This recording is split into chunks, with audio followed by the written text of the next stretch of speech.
And don't act like you don't know what I mean, because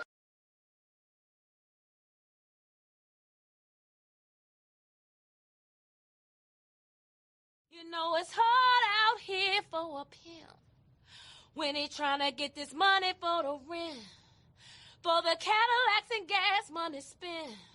We'll have a whole lot of bitches jumping shit.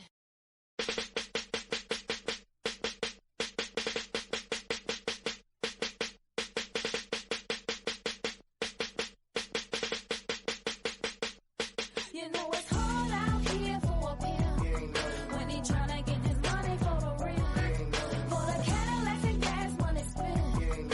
Cause a whole lot of jumping shit. You know it's hard out here for a pimp when he tryna get this money for the rent, for the Cadillacs and gas money spent.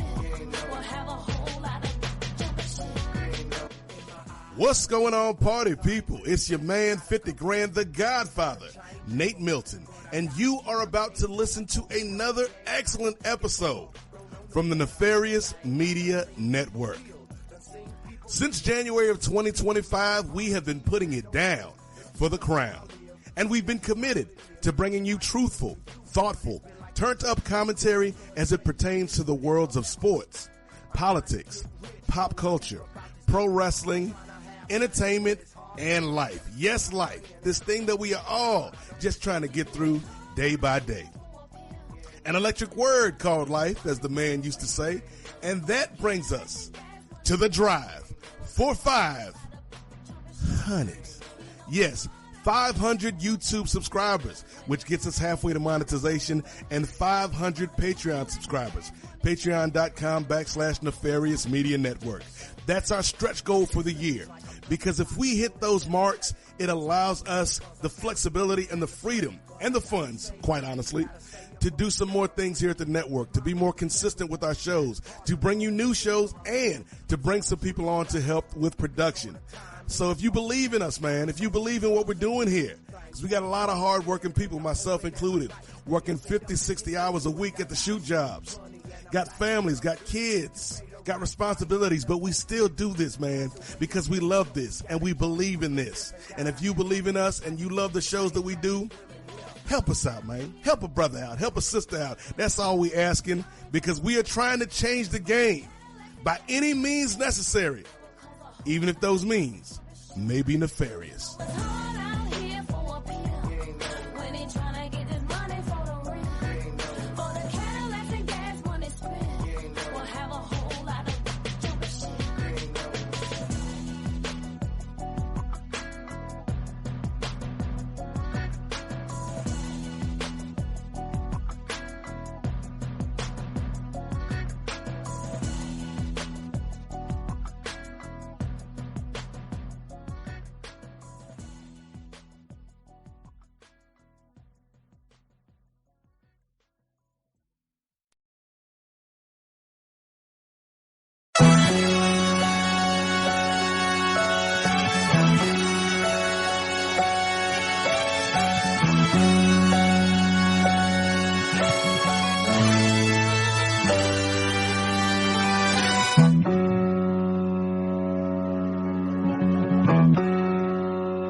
Ladies and gentlemen, grab your pencils, grab your pad, because you are now in class at Ring Theory. And so I am one of your hosts.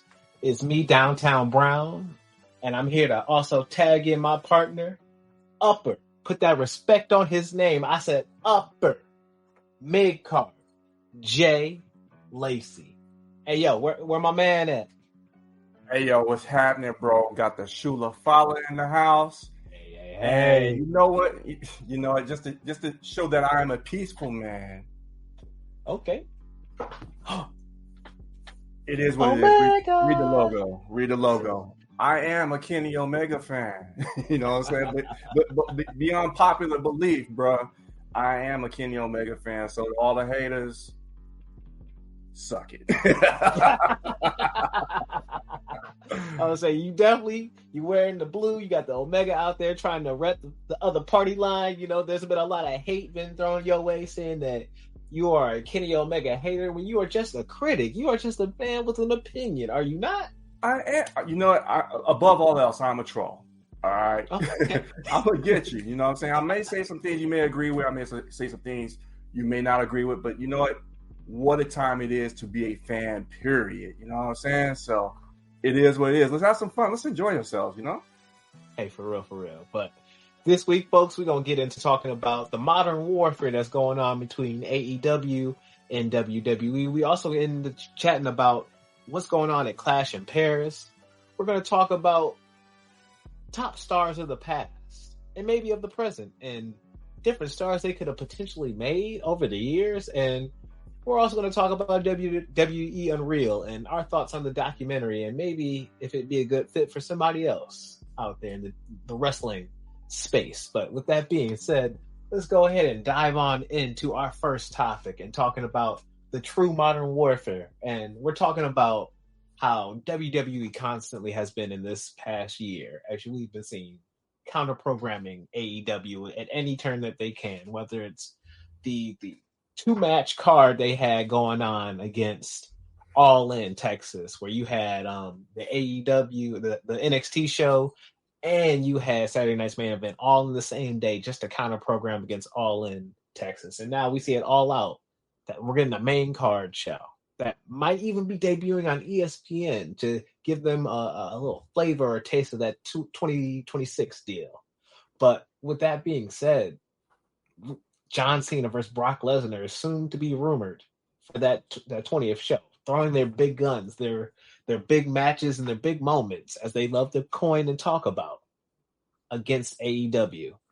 Is it just all in the good spirit of competition? It could be. But with this being said, they're not just using those PLEs, they're using their partnerships, they're using their IPs and anything that they can to just drown the wrestling space with the only name, WWE. When people think of wrestling, you should only think of them. That's what they're aiming for. How does AEW fight back against this, Jay? And how do they cultivate an experience that then can stand above what WWE is currently doing?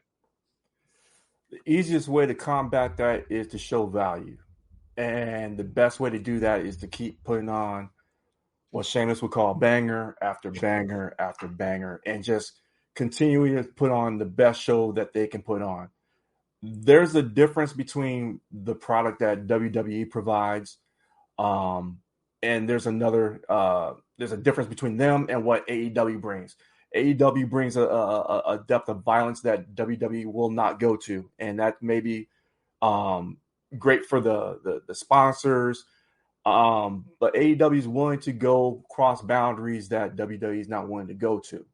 So keep putting on the difference makers in the class in the matches that they do, like the hardcore, hardcore fights that John Moxley's been putting on lately, like with Hangman Page, the hardcore match that oh my gosh, before she was Mariah May and Toni Storm put on. Keep putting on those types of matches because it's different and it's not going to be everyone's cup of tea, but it does show a difference in the styles of those types of wrestling matches that they're able to put on.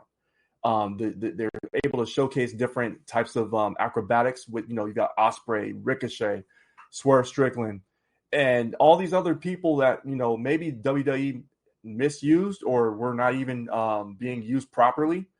Keep showcasing that talent versus what WWE is doing. For me personally, I don't think WWE has to do what they're doing in terms of counter programming. We get it. You're the big dog. We get it. You're the largest name in professional wrestling. Congrats. Yeah. And I think it's a great thing that they're able to provide, you know, these types of checks for these performers out there, and good for them for getting that money. But I think it's going to come to a point where WWE is going to start turning off people by bullying the competition, because I think that's what this is. You're not trying to stomp out the competition. You are flooding and you're bullying by counter programming up against AEW. What do you think? Well, before we get to me, I want to bring in one more person so we can get their opinion on this matter. And we talk about showcasing talent. We want to showcase the talent of this man who can cross party lines easily. He can work for the Post. He can work for the Nefarious. And we're talking about not a man that just doesn't go one way. He goes two ways. And I'm looking at two-way Ray. Where you at, man? I'm right here, brother. It's always a pleasure to join you guys. How y'all doing? What's good? What's good? How you doing, man? I'm all right. I'm all right. So what are your thoughts on this?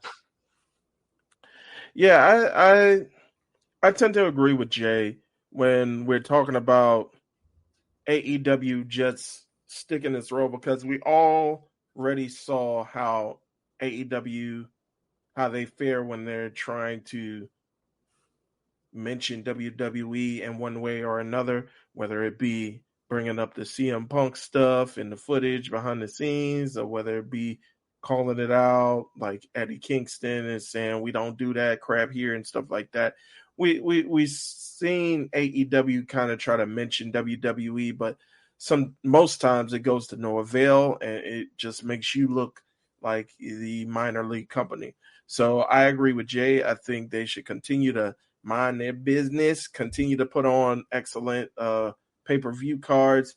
The big thing that I'm worried about with AEW, and it has nothing to do with the talent or with the matches that they put on or the stories that they tell, but we saw recently, it's been a busy month, fellas, it's been a busy amount of time since the last time we spoke. And between that time, WWE does have this deal with ESPN where they're putting their PLEs on their direct-to-consumer streaming platform for $30 a month. And if you have select cable providers, then you get that particular app or that have access to that particular service for free. So when I'm thinking about even if you have to pay the $30 price tag per month, that's still less than the $50 that you're paying for AEW pay-per-view, unless you use a VPN. NordVPN / post wrestling. Yeah, so I think, and I've been kind of patiently waiting for AEW to kind of put their pay-per-views on Max, or HBO Max rather, since they did just have that deal towards the beginning of the year. But I think they're mainly just sticking with library programming and sticking with directly streaming Dynamite on Max. I'm about to call it AEW Max, but they're not on HBO Max, but they're not putting their pay-per-views on there. So I think with this shot that WWE is taking at them, I think that is kind of providing more incentive and kind of pushing them to put their pay-per-views now, especially as we look at the landscape, not only of WWE, but of combat sports in general. And we talk about WWE, their sister company within TKO, which is UFC. They just got a major rights deal, and now they're going to be pretty much out of the pay-per-view game come 2026, airing everything directly on Paramount Plus, and some of their main shows, or their biggest shows, are going to be airing on terrestrial TV when it comes to CBS, which is like a legacy network. So I think when you look at all of that and you kind of look at this wave of, all right, now all these shows that I had to pay individually for are now going to be a part of a service. AEW, what you doing? So I think that is going to be the shot in the bow to see if they respond and how they respond to that. When it comes to WWE, like you mentioned, Jay, they're trying to bully them, but it hasn't really worked with all the things that they've been doing. Like you mentioned off the top, Gerard, you mentioned them kind of trying to go head to head with All In with the NXT show and then with the Saturday night's main event. And we all know of when AEW first started and NXT started airing on the same night as well to try to challenge them. So I think Tony Khan knows that this is nothing new. This is just a plot. And I actually think this comes to the detriment of WWE with this move that they're going to do on September 20th, because I'm not paying $20 or $30 to tune in for that show when I could pay $25 by using a VPN to watch All Out. And I already had like my mind set on All Out anyway. So I'm definitely, and if you use VPN, you can get all WWE shows on Netflix for free. Just, just saying, just saying, it's not illegal. But yeah, that's what I'm pretty much going to do. I'm gonna legally buy and not take any nefarious means, quote unquote. I'm illegally buy AEW All Out, and then I'm probably gonna stream WrestlePalooza on another day, maybe the day after, just to catch up on stuff. So that it really is not hurting me, but some people aren't in the end, or like some people don't have or think ahead of time like that, and some people are just gonna feel like they have to choose between one and another. But as I mean, we've seen the tribalism. It seems like there's no middle ground. It seems like there's no one between that bubble and that Venn diagram when it comes to people who watch both, unless you're like us and we follow it to cover it. So Hey, the middle ground to find fans who really cover it and who just watch it for the joy of it all. I don't know a lot of people who are going to be trying to do it side by side at the same time. I haven't heard a lot of that. It's people just really picking and choosing. And a lot of people who are going the AEW route are going to keep going that route no matter what pretty much is thrown at that ESPN card, in my opinion. And I think the name of the game, I think everybody's hit it on the head. Consistency. Keep doing what you're doing as a company, because you're bringing back the energy, you're bringing back the popularity, you're bringing back the people that have left, and they're coming back slowly and steadily. And so keep doing that. I also think that, yes, you're hitting it on the head to give the American audience a more competitive price point pay-per-view wise, PLE wise, so that way it can compete against what WWE has going, I think would be a benefit to AEW, but I would love to see it get on Max. That's I think the prime spot for the pay-per-views to happen, but we still are waiting on that news for when that time comes. Like they said they were working on it, and I think it's now moving to the all sports platform for Warner Brothers. And so if that does end up happening, maybe it happens over there once they have that platform set up, because there's always been these streaming difficulties with Max that's been just talked about constantly throughout every time I've heard stuff going back and forth. And it's not like I hear anything from anybody. I'm talking about from when I'm listening to Post Wrestling and other podcasts that I'm hearing this from. So this is from here. Another third, oh my God, what is it? Third perspective? But anyway, I question, and the thing I have to question the group as well about this topic is, when does it become a breaking point for the talent? When does the talent get to say, when do you see talent say, I don't like this. This is using me in a way that I don't want to be used. Throwing an evolution to counter go against a weekend, to flood that there and not really give it the proper light, the proper moment for that all women's pay-per-view. Though they outshined what the build was, and though they blew that out the water, they deserved a better build going into that. And they did space and the promotion for that, not just alongside Saturday night's main event. and the NXT show and all the promotion for All In that you're going against as well. Mm-hmm. They deserved a fair shot in that. So when does it become too much for the talent? And when do you see maybe that become a part of the reason why talent might jump?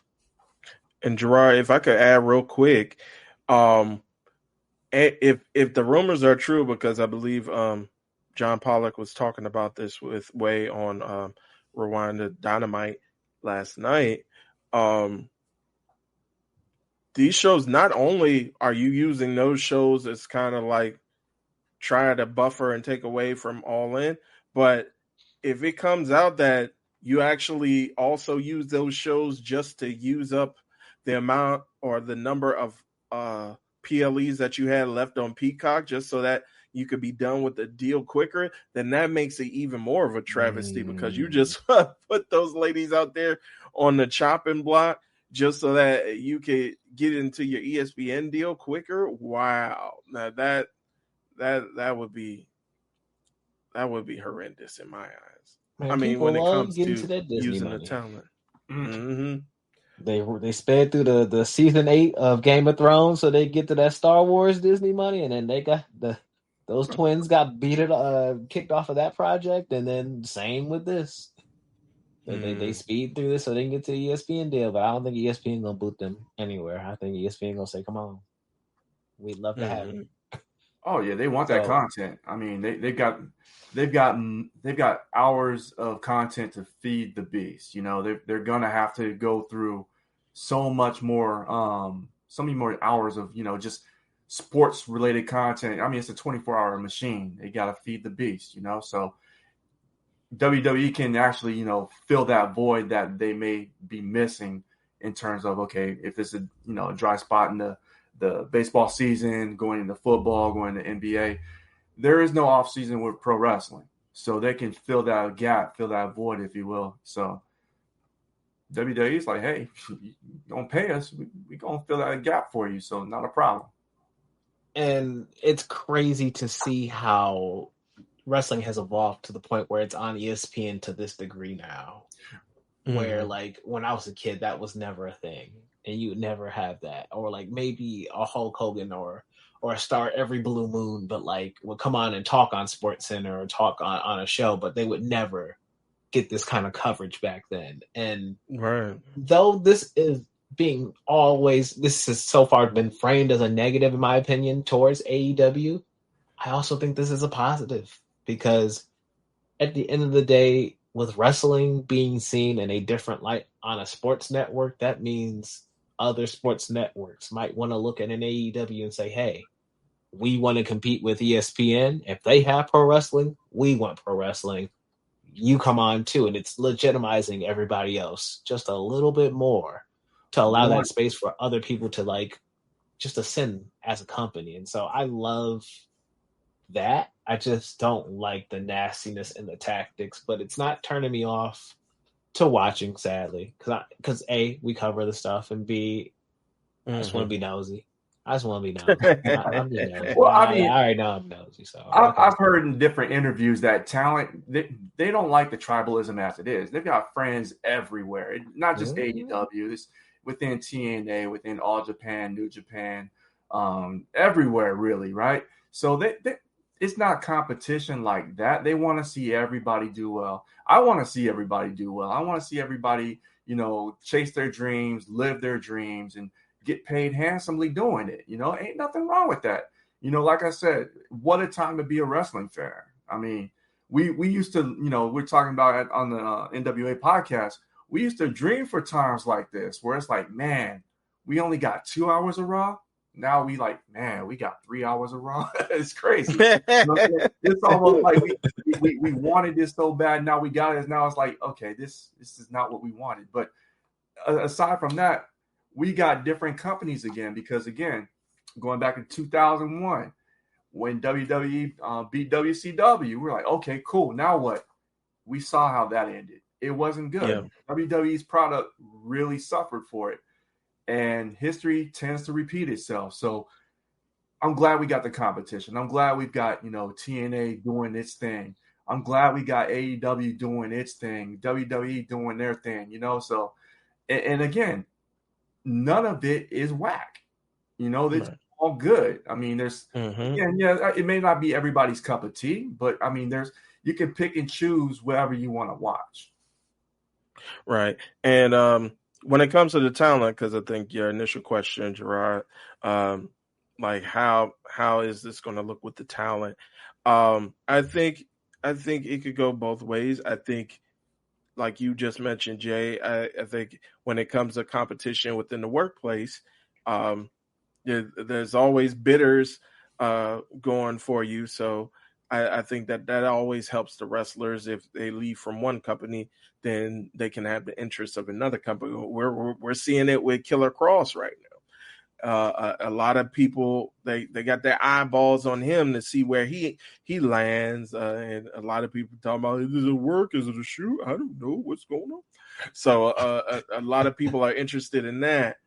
And I think it benefits the wrestlers in that way. But on the flip side, like we mentioned before, when it comes to just being used kind of like a pawn in a chess game, like you, Gerard, you mentioned WWE Evolution. It's supposed to be this thing, we're supposed to make this a spectacle. It had been 8 years since you did the first one. Like, if you're going to put it on, like, put it on all out. Don't just, well, no pun intended, but I see what you did there. but like throw all the what's the saying? Throw all the something and whistles, the bells and whistles. Throw all the bells and whistles out there. Like, make it a big deal, but instead you're using it as this pawn to go against All In, and it's not doing. Especially when we were talking about, and I think John Pollock from Post Wrestling also mentioned this as well, when we're talking about building to these shows, like, you only see these shows get 2 and 3 week builds. It's like, how are you promoting the talent that's involved in these storylines up to what's supposed to be like the crescendo or the climax of the story within 2 or 3 weeks? Like, especially if you're still going to have these split brands, you only see these talent on once a week. Like you mentioned, Gerard, I know, like, even though you do get the 3 hours and the 2 hours on SmackDown, but it's not as though all of the talent are going to be on both shows. So you only get to see, and within a 3 hour or 2 hour period, you only see one talent. You only may see like a EO Sky, maybe 20 minutes out of a 3 hour show, 15, 20 minutes. And Lord knows, if you go down, like, even lower down the totem pole, lower down the mid card, no offense, Jay. No offense. Those folks might even get less time. And so how are you supposed to build a story? Like, it's hard enough trying to build a story within months leading up, or within a month to lead up to a special event or a PLE. But now you got to use even less time than that. Sometimes that time is cut in half, all because WWE is trying to, like, make maneuvers and trying to outsmart and bully, the term I like that you use, Jay, trying to bully AEW, and it doesn't benefit the talent in that aspect. But again, I think having a marketplace where there's more than one buyer always helps if you're in a talent within this business. What is it? The rising tide helps all ships, or something like that. So Yeah. So there's benefits to it. And so with this, to round off this topic, how do you all feel about this? Do you all enjoy having all this content to watch and enjoy? Even let's say if you didn't have to report about it, let's just imagine that one, and you were just watching it at your leisure. Do you enjoy having this plethora of content to be able to watch, or are you saying, hey, turn off the faucet? Let's get some more controlled spray going out here, because this is too much water. My thing is, if it's not too much content if the content is good. And Right. it's been pretty good recently. We've had a great run for like the last several years of, watching, at least as far as like for me, I'd much rather watch an AEW show over WWE in most cases. I still watch everything as much as I can. If there's something that, catches my attention and they say, hey, look, you got to check this match out on TNA, I'll make it a point to go, seek out that content or somewhere else as well too, so there's a lot, like I said, a lot of talent, a lot of talented individuals everywhere. So as long as it's good stuff that's being put out, I'm a happy camper. The moment it just, goes from, sweet to sour, and it's like, okay, it might be too much. All right. How about you, Ray? Well, I tend to differ. I mean, I think you can, like I think you mentioned earlier, you can't have too much of a good thing. You can't have too much birthday cake. Yeah, you could, as you mentioned. I don't know if you mentioned that on air or off air, but I think you could get to that point. I think, like we mentioned before, since we're covering it, and even if I wasn't covering it, I was going to like still kind of tune in sporadically for things, and it's amazing how both companies, and I mentioned this off air before we came on, it's amazing how both AEW and WWE are giving away stuff from their programs, from their TV programs, and sometimes on their from their PLEs or from their pay-per-views, they're giving away stuff on YouTube. Remember back in the day, like Raw, when they came out, like a Raw after a pay-per-view after SummerSlam, they weren't even showing you video. They were showing you stills, and then they weren't even showing the finish. They were just letting the audio play, and you just had to imagine in your brain what happened. But now it seems like they're giving a lot away on YouTube to kind of boost that viewership up. So I think if you're a fan now who's just watching it casually, I think you could get away with not only not watching the weekly product, but also probably skipping out on some of the pay-per-views that don't interest you. If you see it like oh Lord, they doing Brock and John Cena for like the 38th time. I don't care.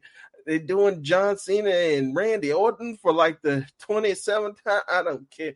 So like you can kind of wait and see like the clips and wait and see like the highlights on WWE's YouTube channel or on AEW's YouTube channel.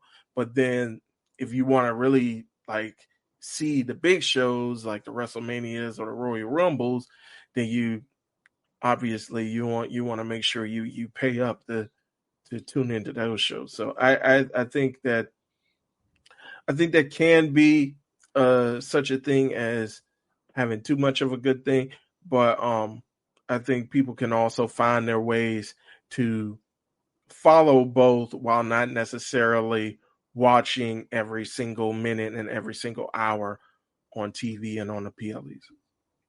Just to counter your point, Ray, if anyone knows anything about me, I'm greedy and I'm petty. You know what I'm saying? If you know anything about me lately, right? But to your point, I think we live in a society today where, you're talking about getting clips of, some of these matches and then digesting it that way and going to YouTube or going to TikTok or Instagram or whatever, however you get your bite-sized, fix, right? I think that's a good thing, in addition to having all these different the programming and the counter programming and the like. I think that's a good thing because, again, you're looking at people who like maybe they want to sit down and watch a 5-hour SmackDown. I'm not one of those guys. Maybe you might want to get somebody that wants to sit down to a 2.5-hour Raw, somewhere around that, or has the time to go ahead and do that. Some days I have time to watch Raw. Some days I have to get you're watching in clips, I think that's a good thing all the way around. I don't think that there's too much of a good thing. And again, with your analogy, too much cake. I mean, you're a milkman. I thought you would like this. Oh, whoa. See, there you go. Whoa. See, there you go. Whoa. Why we gotta bring this up? Whoa, Ray, I'm sorry. I You- brought the gun to the scene and he just picked it up and shot it. You are petty. You know that? You are petty. Oh You know I my love you, bro. God. It's like, where'd that come from? I know, right? That's crazy. What I do you was say? taking a while to get there, but I made my point. You know, just had to let it be with that. And then before we skip topics too, Gerard, I'll let you go ahead and say something. Say what you were gonna say before you put the button on this. But Ray has said something about a talent that I wanted to just see if we could just shoehorn that in there. But So with that said, we gonna cover my thoughts is yes. I do believe at times there can be too much birthday. So sorry. I brought the smoking gun. Because it's a blessing as a wrestling fan to have this much content. And I think that, like, I remember when the Raws went from 2 to 3 hours and I was the giddiest person in the world. I was like, oh my gosh, CM Punk just beat John Cena. Oh my God. He did not just cash in. He's the first person to lose. Amazing.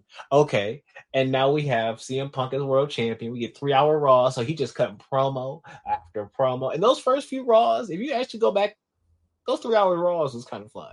Because Punk was like bookending the shows and whatnot. But once you kind of took him away from it, and they kind of started getting into their formulaic ways, yeah, it was a little too much birthday for me. And it's been a little too much birthday for me this entire time. But with that being said, I think I'm enjoying it from one perspective because I have a DVR. I'm blessed to have the position I have that I can watch everything so much that I can watch the mainstream of AEW and WWE. What breaks my heart is, where I don't enjoy this, is I don't really get the time to invest in a TNA. I don't really get the time or the headspace to go find the stuff for New Japan. And so a lot of other wrestling programs, I'm trying to watch DPW because I really enjoy LeBron Calzone as a wrestler and I want to watch him more, but it's just hard to follow him content wise. And so, because I'm so having to take in all this AEW and WWE that when it's time to watch something else, I'm 500 episodes into One Piece right now. I got 700 more to go. I got stuff to do. I'm literally trying to get and finish the rest of Bridgerton. I got to do that. Like I'm all over the place with my shows. I need time to stay in pro wrestling forever. Like it can't be that. So and honor the Demon Slayer movie coming out next month. I had to throw my Demon Slayer shirt on. So, but like. I got stuff to do. And so I ain't got time to watch everything. And that's why I don't like this. It's like, it's just not giving me the headspace to go really enjoy wrestling as a whole. But as an AEW fan, I'm so happy to see them thriving and going this far and doing as good as they are. Because I remember when I was in grad school and they first debuted, and to see them there to now, it's amazing. Go on Max, go watch some of those beginning episodes. They have grown so much. And so I like that. I like seeing WWE as a kid. Like you said, Ray, I remember watching a SmackDown after No Way Out 2006. And it's literally the Undertaker, Kurt Angle match. And it's just steals of them. Oh, German suit. It's Angle side to the table. Oh, and it's just the freeze frames and all that. And it's like Kurt did some maneuver and then they like blacked it out. And then it was like ding, ding, ding. And he won. And then Undertaker was mad on him. So I'm like, hey, yo, why he mad? What happened? I remember those days and not getting to see it all. And I could never afford to watch the pay-per-views because we didn't have pay-per-views or cable. So it was watch it on SmackDown. And that's what it was. And so to see what it is now, to think if I only had like the CW, I'm sure they're showing like full clips of the NXT shows when they come back from those. And when I'm watching those, I see that. They're showing a lot now, like you said, Ray. And they're giving so much out on just... To think you can get on YouTube and get whole matches. WWE, the Vault just dropping, hey, here's this, here's that, here's this. They're almost taking that same USC format of like, oh, we got Max Holloway fighting this week. We're going to drop a couple Max Holloway fights on YouTube for you to watch. Well, it's War Games this week. we're gonna drop last year's War Games for you right away. Here you go, right for free. You had to pay for it last year. It's free now. The whole bag. So what they're willing to give away for free in competition to grab eyeballs is something else. And so I'm enjoying that aspect. But when it comes to one wrestler in question, the Karrion Kross question, that is, where do all people land on this side? Is it a work? Is it shoot? What's this man doing? Jay, you seem like you have a case to plead. Oh man, yeah. So I'm thinking it's a work. Oh. And the reason why I'm thinking it's a work is because his WWE name is Karrion Kross. Outside the WWE, he's known as Killer Kross. Not once has he been called Killer Kross on any of his interviews. Okay. It's always Karrion Kross. Karrion Kross. Not Killer. That's my thought. And so if he's going somewhere else, I would definitely, put Killer on the name. He's like, look, I'm no longer with WWE. They have nothing to do with me. They wanted nothing to do with me. They let my contract roll out. Couldn't come to terms with me and my wife, so the Killer's back. He hasn't done that yet. He's got a book. He's torn a book, and from all accounts I've heard, it's pretty good. I haven't read it yet, so I couldn't tell you, but he's on a book tour, and it's a coincidence that all this is happening at the same time. So that's my theory, is if he was truly gone, he would go back and revert to the Killer brand as opposed to the Karrion Kross name. Right. And I heard, I think, former professional wrestler Stevie Richards on his, I don't know why I'm being so formal. Stevie Richards, like his right to censor name. But Stevie Richards, he was saying that there's rumors out there that Karrion Kross, Killer Kross, Kevin, he out there, he's putting him and Scarlett are putting their rates like astronomically high, that it's hard for other like independent promotions to meet it and to have them come in to wrestle. That's why you mainly see him only doing like meet and greets and stuff like that, and not actually being booked on wrestling shows to wrestle. And so he's saying he's probably outpricing him just to say that, oh, well, I put myself out there just to see if people want to hire me back. But in reality, he's doing that as a way to kind of deflect promotions or independent promotions from booking him, because he's still waiting for WWE to kind of bring him back. I think, well, before I get to what I think, we got a chat, not a super chat just yet. We working there for Nefarious, but we got a chat comment from Nefarious's own Nate Milton, the Godfather himself. He says, about to leave the shoot job. Just wanted y'all to know that you're killing it. Also, Brandon from New Jersey and I will be starting a show to run opposite of SBF called MMA Palooza. Enjoy the show, folks.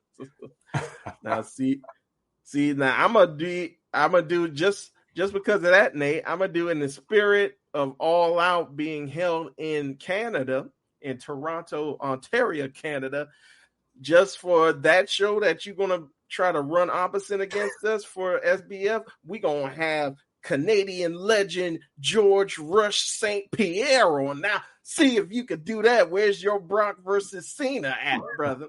What a pull. See what you can do. But in terms of what I think it's a shoot, but I also think they're holding on for something. I think that they do know that something is in the works.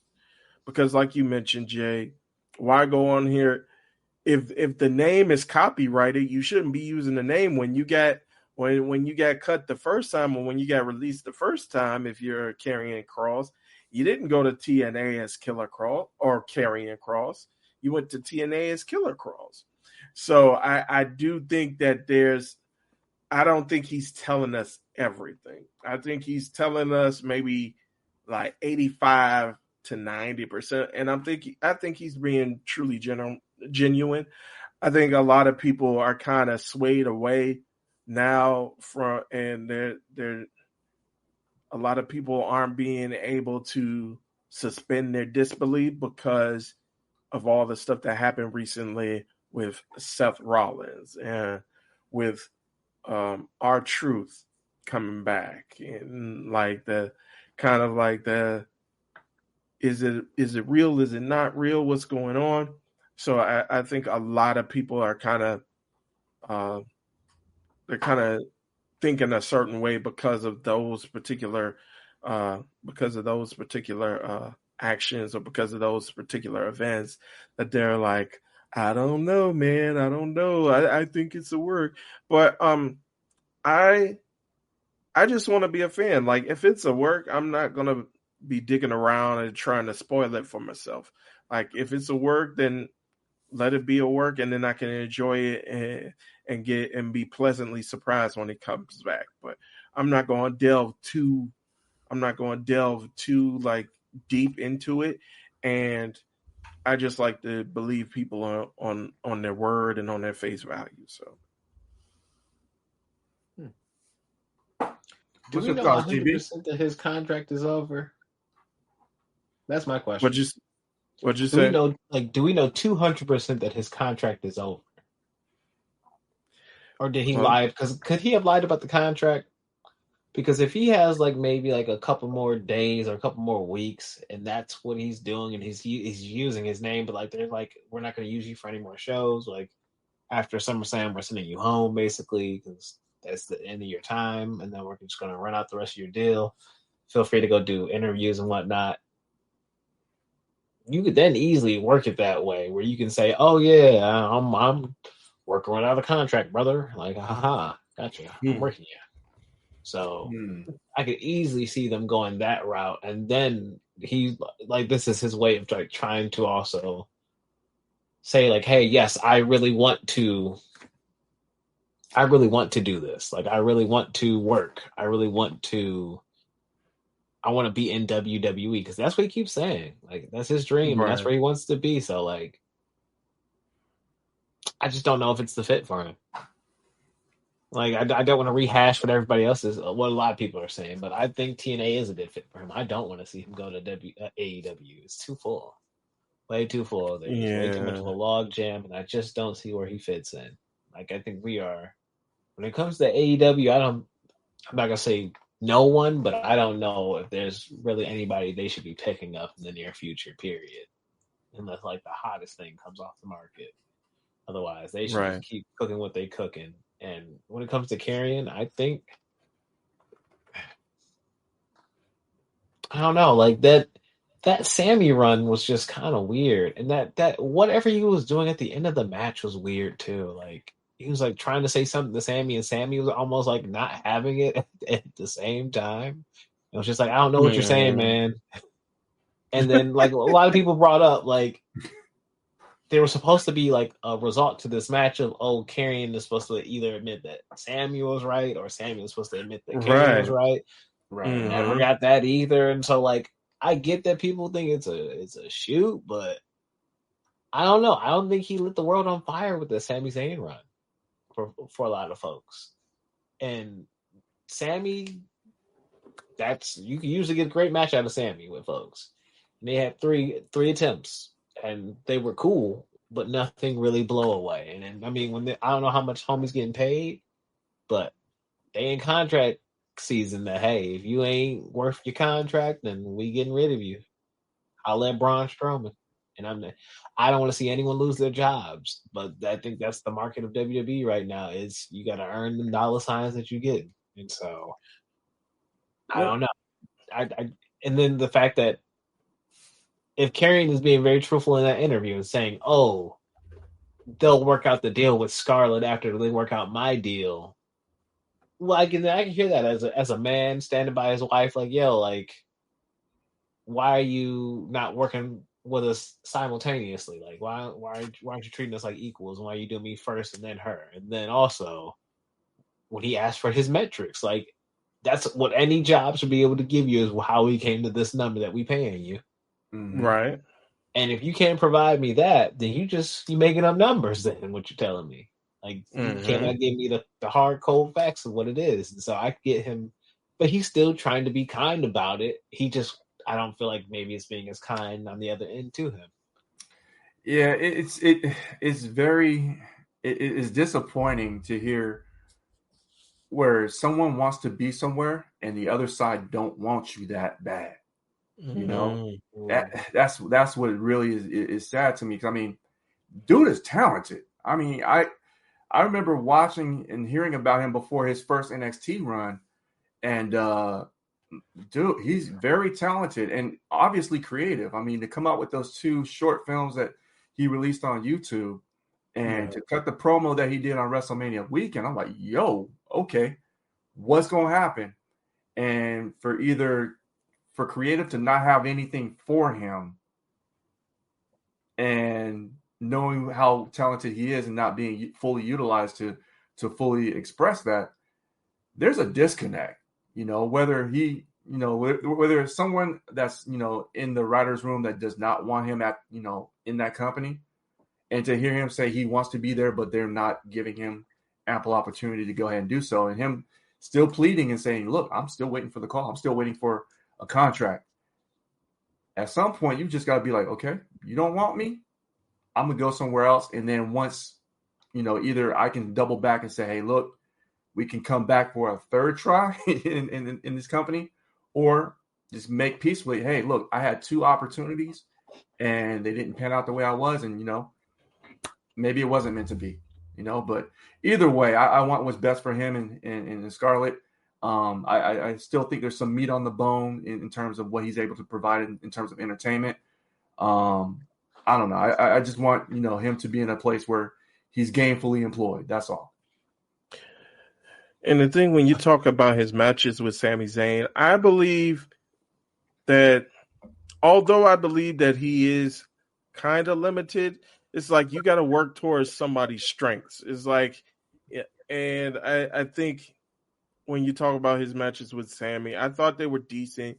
And I thought you got to work towards his strength. You got to work towards him being the power guy. Like, I know his moves are kind of limited to like the cross jacket suplex and things like that, but utilize his MMA experience, like utilize that stuff. And I think that when you talk about him, or when you talk about somebody maybe not being worth the contract, the brother had one of the highest selling T-shirts in the company before he left. Like the brother is making money for and it seemed as though people are clamoring for this dude. Like they're shouting, "We want Brock" right after SummerSlam. And by the way, it wasn't initially Triple H that said, "Oh, well, you got him. You got Brock." It was doggone Peter Rosenberg. I saw you, Peter Rosenberg. You the one that chimed in. And I won't forget that. And I love you, Peter Rosenberg. You're DMV through and through, brother. But nah, you ain't going to get away with shilling like that, brother. You know what they said. They ain't say nothing about no Brock. They said, "We want Cross." So I think that there is demand for him. And I think that I believe he is worth the contract. I just think that, and I believe that you do hear it a lot from, and I think we just heard it recently from Lacey Lane, formerly Kaden Carter, in WWE, where she said she felt like she didn't get a chance to show all of what she wanted to show. And I think that's a similar thing with Killer Kross. I think he's been able to show a little bit, even once he came back. Like, and we saw him have banger matches before, especially at NXT, whether it was against Finn Balor or whether it was against Keith Lee. This brother has had banger matches before, but I think it all depends on how how you're playing to his strengths. And when you brought him back, like you had him go against Drew McIntyre, didn't get the best of that. Then you pushed him with AOP and with Paul Ellering, and then they're beefing with the Street Profits and Bobby Lashley, but they don't get the best of that. And it's kind of like you're kind of showing where this guy is on the totem pole. And like the one period of time where he's pretty much using his creativity to kind of boost himself up is the time that you want to crap on him. And I think that, like, we saw potential, and especially with him being in his hometown for Vegas, for WrestleMania in Vegas, and you don't use the man, like, in terms of putting him in a match. And he went on to do Bloodsport during that weekend. And I'm sure that was a great thing for him, especially with his MMA and jiu-jitsu background. But, like, the show of shows is right there in your hometown. You have like a feud with AJ going into it, but yet AJ's wrestling Logan Paul. And I know Logan Paul, he brings eyeballs to the screen and things like that, but it just shows, like you said, Jay, or Jay, it shows that this is what they think about you right now. No matter how much you strive and you're putting it out there and you're trying to give them good ideas and you're being creative both in and outside of the ring, and fans are still cheering for you and still babies and reaching out for you, wanting you to come over, and you're supposed to be the bad guy. So no matter how much that happens, it's all based on those writers, those producers, and at the end of the day, it all falls under one man right now, and that's Triple H. And whether he feels like you're within his plans, and if he has a set plan and you're not in them, then you're not going to get much further than you are right now. So I think he needs to make that realization as well, Jay. I think he needs to realize, all right, well, maybe even though this is my dream to be in WWE and to finish my career in WWE, maybe it's not in the cards. Maybe I need to find a way to make a living outside of it and to build my brand outside of the machine. So it's a catch-22. A catch-22. Either way it went, someone had to lose. Mm-hmm. Is Karrion Kross the Carl Thomas of pro wrestling? I wish I never met her. That is a reference. If folks did not catch my singing, I'm trying not to get us taken down off of YouTube. So, we just going to do how we do it. But if it's a work, hey, we're the ones that lost in that equation. And hey, they worked us, so good. But if this is the case where he's the one who has to lose and she chose the family, well, the wrestling world, just like we just talked about, is blooming. There's multiple routes. There's multiple worlds. Nobody's ever done a three-peat of working your way back to then work your way back again. But to my knowledge, nobody's done a three-peat. But he could be that person, and that could be his story. Who's to say that he can go to TNA, who has a partnership with WWE, work your way through TNA and come right on back? But are they going to be paying him like that, though? That TNA money? I don't know. But let's put it like this. You put Karrion Kross in TNA, you now have a main eventer right there at the top of the card. Of course. You easily could have Mike Santana take that off of Trick Willie. And then Mike Santana's big loss, whenever that comes down the line, is to Killer Kross or Karrion Kross. And then you give him that, you work with TNA, give him a chance to be a main eventer and show them what he could do as a world champion there, almost under their watchful eye, and then they bring him back onto the main roster, maybe even as TNA world champion. But give him that. He needs a big refresh, in my opinion. And maybe this is the time that, like, yeah, I thought the song with Scarlett was cool, but I don't think that's hitting anymore. We watched it for Bobby Roode. Glorious eventually faded for him, and then he became a tag team guy. And I love Bobby Roode. I'm a big Robert Roode fan, man. Robert Roode and corporate, but literally carrying the song to me, the entrance was not it anymore, and maybe it's because of the Vince helmet and SMN gear and all they had him in, all the chains and stuff. But by the end of it, the entrance didn't do anything for it. That even when we saw it, I saw it on one of the international feeds one time, and I was like, oh, that's kind of cool. He still has that song, okay. Yep. But like, it didn't really mean much, and so like, I think we just need a whole refresh. Does the hair need to go? Because he was bald before. Like, I don't think the hair needs to go, but like a whole character refresh of like, what are you in Scarlet? What do you all do? You can't just be the mischievous bunch in the back, because no matter how mischievous you is, this is not Scooby-Doo. I don't need you to do that villain of the week stuff. It's not landing for us. It's not landing for the characters around you. So we need you to become something more. Maybe look back at some of your characters on Lucha Underground and on TNA and pull back from that. I love the ask of pulling from the MMA background, right? I like that as well, but we'll see what comes with Killer Cross in the future. If it's a work, I'm happy the man gets to be where he wants to be. And if it's not, he either is going to be Donnell Jones or he's going to be Carl Thomas. But by the end of it, he can still work his way to where he wants to be, I believe, in the end. But with that being said, we're going to move on to our next topic. If you can't tell, I love me some early 2000s R&B.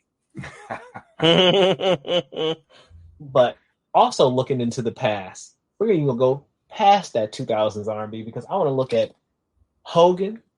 I want to look at the stars of yesteryear. So we're looking at a Hogan, we're looking at a Stone Cold, we're looking at a John Cena. We're going to skip over Roman Reigns, and we're going to go to Cody, and we're going to be futuristic with him. Who are these stars that they could have put over during their time periods? And I'm looking at these non-traditional stars that they could have made during this time period. And so with that being said, I'll lead off with Hogan, and I'm talking about his career period, at any time period of him being a main eventer. And I would have loved to have seen what could have come of Hulk Hogan at Bash at the Beach putting over Booker T. And you give him a actual, you create a match with instead of Hulk wanting to win that night, you put Hulk in that spot over Jeff Jarrett with him and Booker T to wrestle for that title. You give them a clean, like the cleanest, like you put this man over like you trying to put over Goldberg. And an honest contest. I think you shave away the G.I. Bro stuff. You shave away all that nonsense centered around Booker, and you give him that. I think the man coming into WWE, even if WCW closes the same way, that who the hell are you? From The Rock? I don't think we get that. I think Booker is coming in. You can be a double champion, and he was treated so disrespectfully as a double champion coming in. Him coming in at that point, after a clean win over Hogan making him a star like that, like a Goldberg did, I think he has a way different impact in WWE. I don't think we have a Triple H doing all that and then not putting him over. I don't think we have The Rock clowning him the way he did. I think he's treated with a lot more reverence. Yes, he's a WCW guy, and Vince would always make them go through the ringer no matter what, I feel like, but at the end of the day, Booker would have had a lot more respect. I don't even think he would have been clowned on like the classic grocery brawl with him and Stone Cold. I don't think you even get that kind of moment because of him being put over strong. So we'll go around the horn. We'll start with Hogan. Who do folks feel Hogan could have did? Let's go with you, Ray. I didn't think about this question. This is an interesting question. What Hogan could have done like in the past that may have kind of like revolutionized or at least like, Promoted a made us. non-traditional star at that time Mhm. period. I'm trying to think other than like book, like how I mean what like let Zeus go over. I can't think of I really thought Ray was gonna say Hakeem the African Dream. He could have put that brother. Oh no! Bad News Brown. I don't know, man. I mean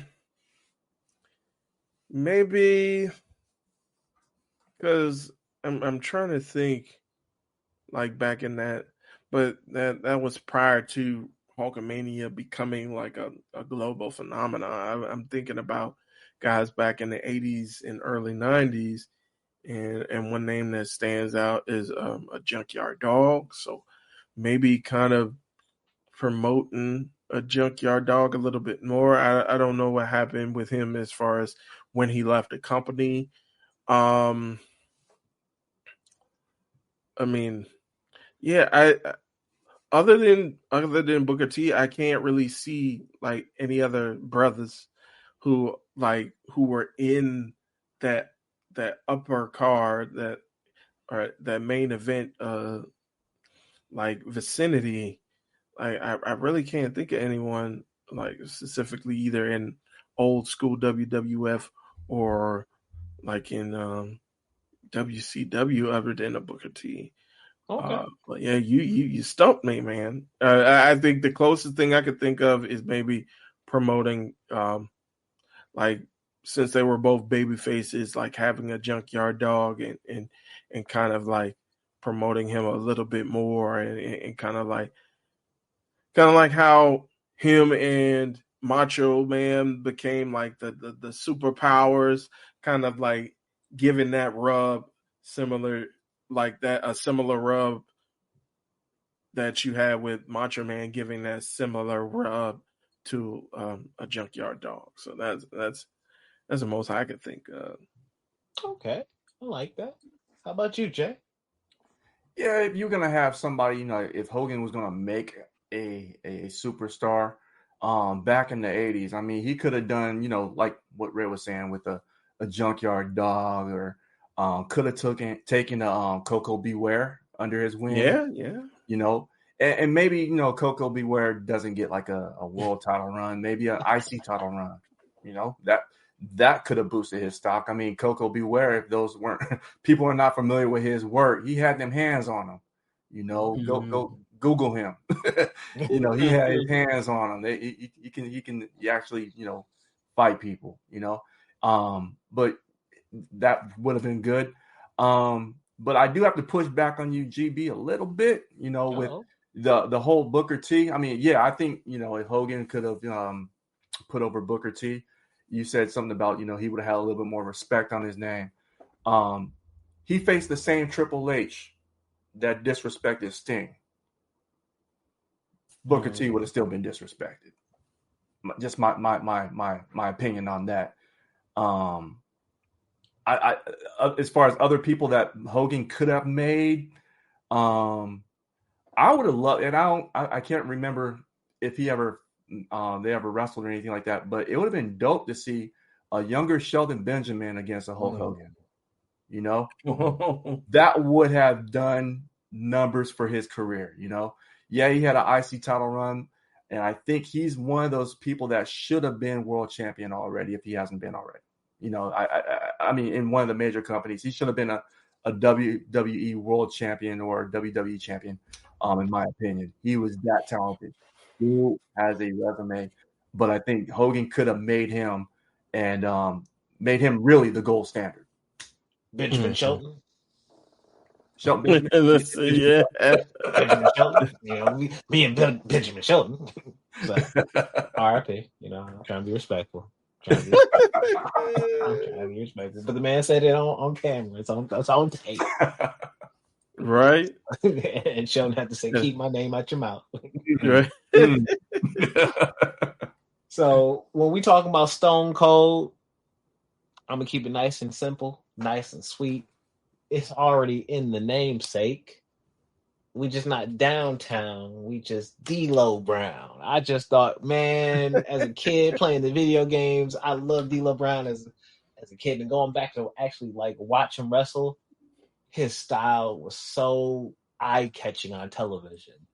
To just grab you, just his high flying ability. I loved the little neck snap of his he'd be doing, walking around, the chest protector and whatnot. If he could have had a more serious push, and maybe because he already had the double title reign, and I thought, okay, cool. If we're gonna do that with the brother, he on the rise. He on the rise. He about to be at the main event. Oh, okay. Well, I mean, it was nice to dream. It was nice to dream. Stone Cold, yes, he had his feud with The Rock, but I don't want to say he made The Rock because I think The Rock was doing his own thing and Stone Cold was doing his own thing, and they just kind of collided and made each other in a sense better than they already were on their own. And so, when it comes to making somebody, I think D'Lo could have been made as a upper mid card, if not close to the main event scene star in WWE. And instead of that, because once he lost those titles, he basically went down to comedy, and then that was a wrap. So and then he was in TNA. So like I would love to have seen that from Stone Cold. But how about y'all? Jay, we gonna go counterclockwise. We're gonna give Ray a little time to percolate on this one. Ray, what you got? I mean, not Ray, Jay. So you said Stone Cold. I thought you were gonna go a different route, and I'm gonna use the same thing as you. He got Cold in his name. Too Cold Scorpio. Okay, that dude was that dude. You know what I'm saying? He was a bigger guy. You know, he was high flying, and he was doing things that most people on WWE television was not used to. You know what I'm saying? So putting him with an intercontinental champion like a Stone Cold and see how those styles, you know, mesh together. Because Stone Cold, before the 2 knee injuries, was a good wrestler. I mean, not to take anything away from him. He had to adapt to become a brawler. But, you know, his earlier stuff that he was doing with WCW before he came on to WWE, he was a really talented wrestler. So I think if you could have put a Stone Cold with a Too Cold Scorpio, let them tussle for a little bit and, you know, put some shine on that.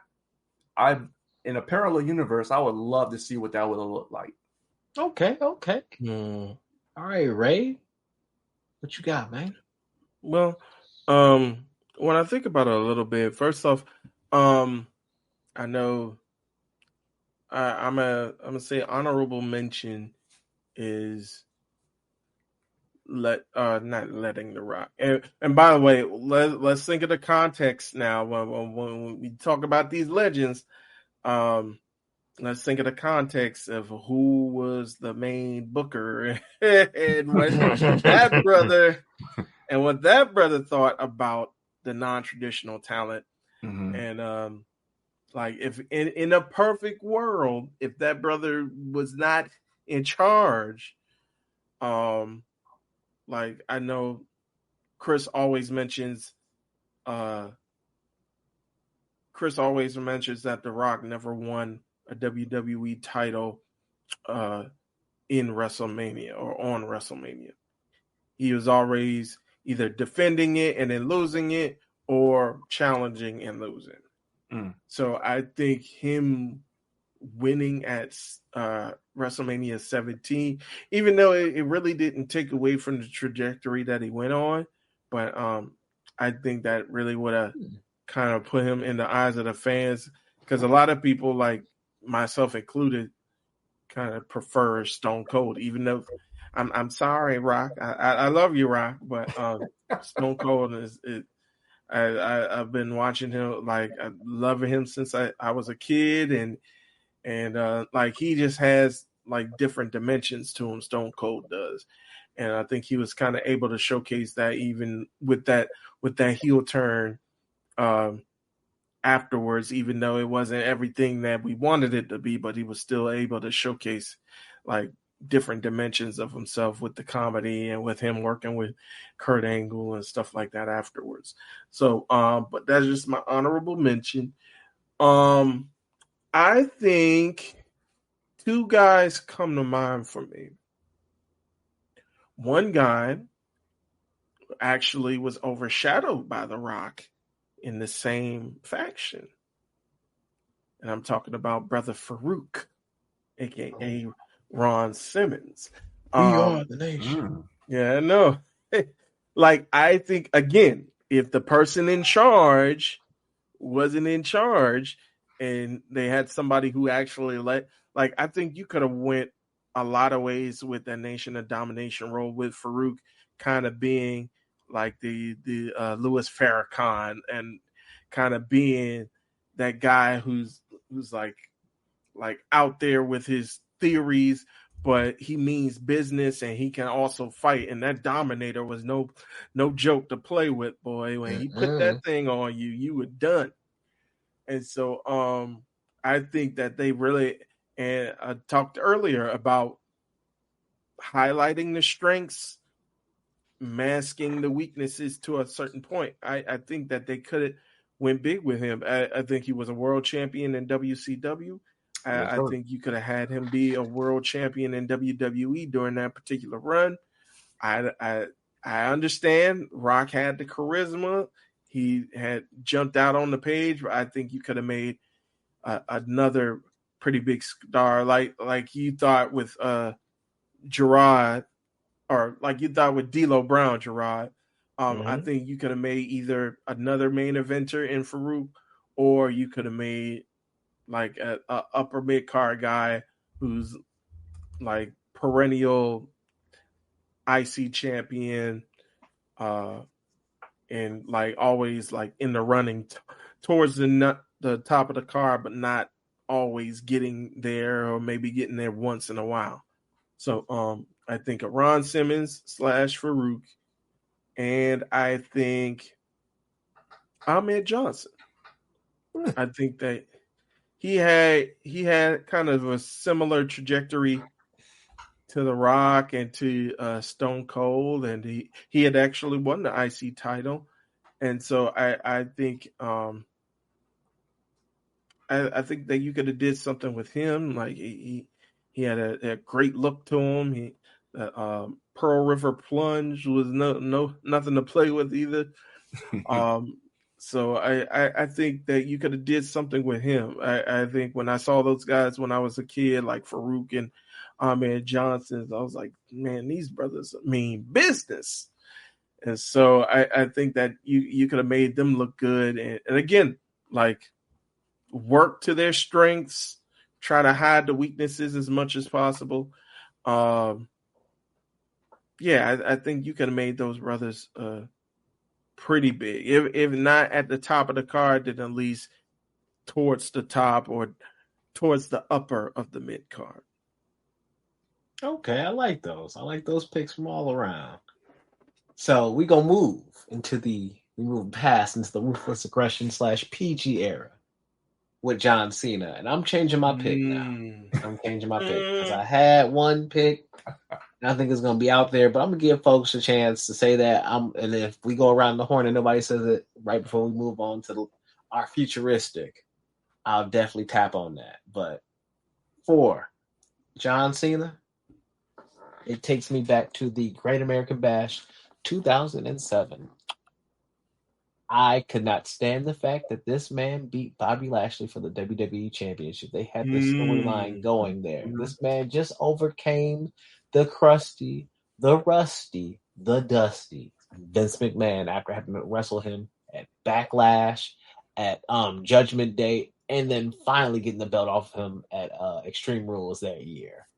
To not only beat him and get through those matches, but then to have the belt stripped from you because you get drafted to Raw, and then you face Cena, you lose in the 5-way at Vengeance, and then you get your one-on-one shot at Backlash, and the whole storyline is, I'm the uncrowned champion, and Cena can't beat me. I'm stronger than Cena, I'm faster than Cena, and he should have just beat Cena.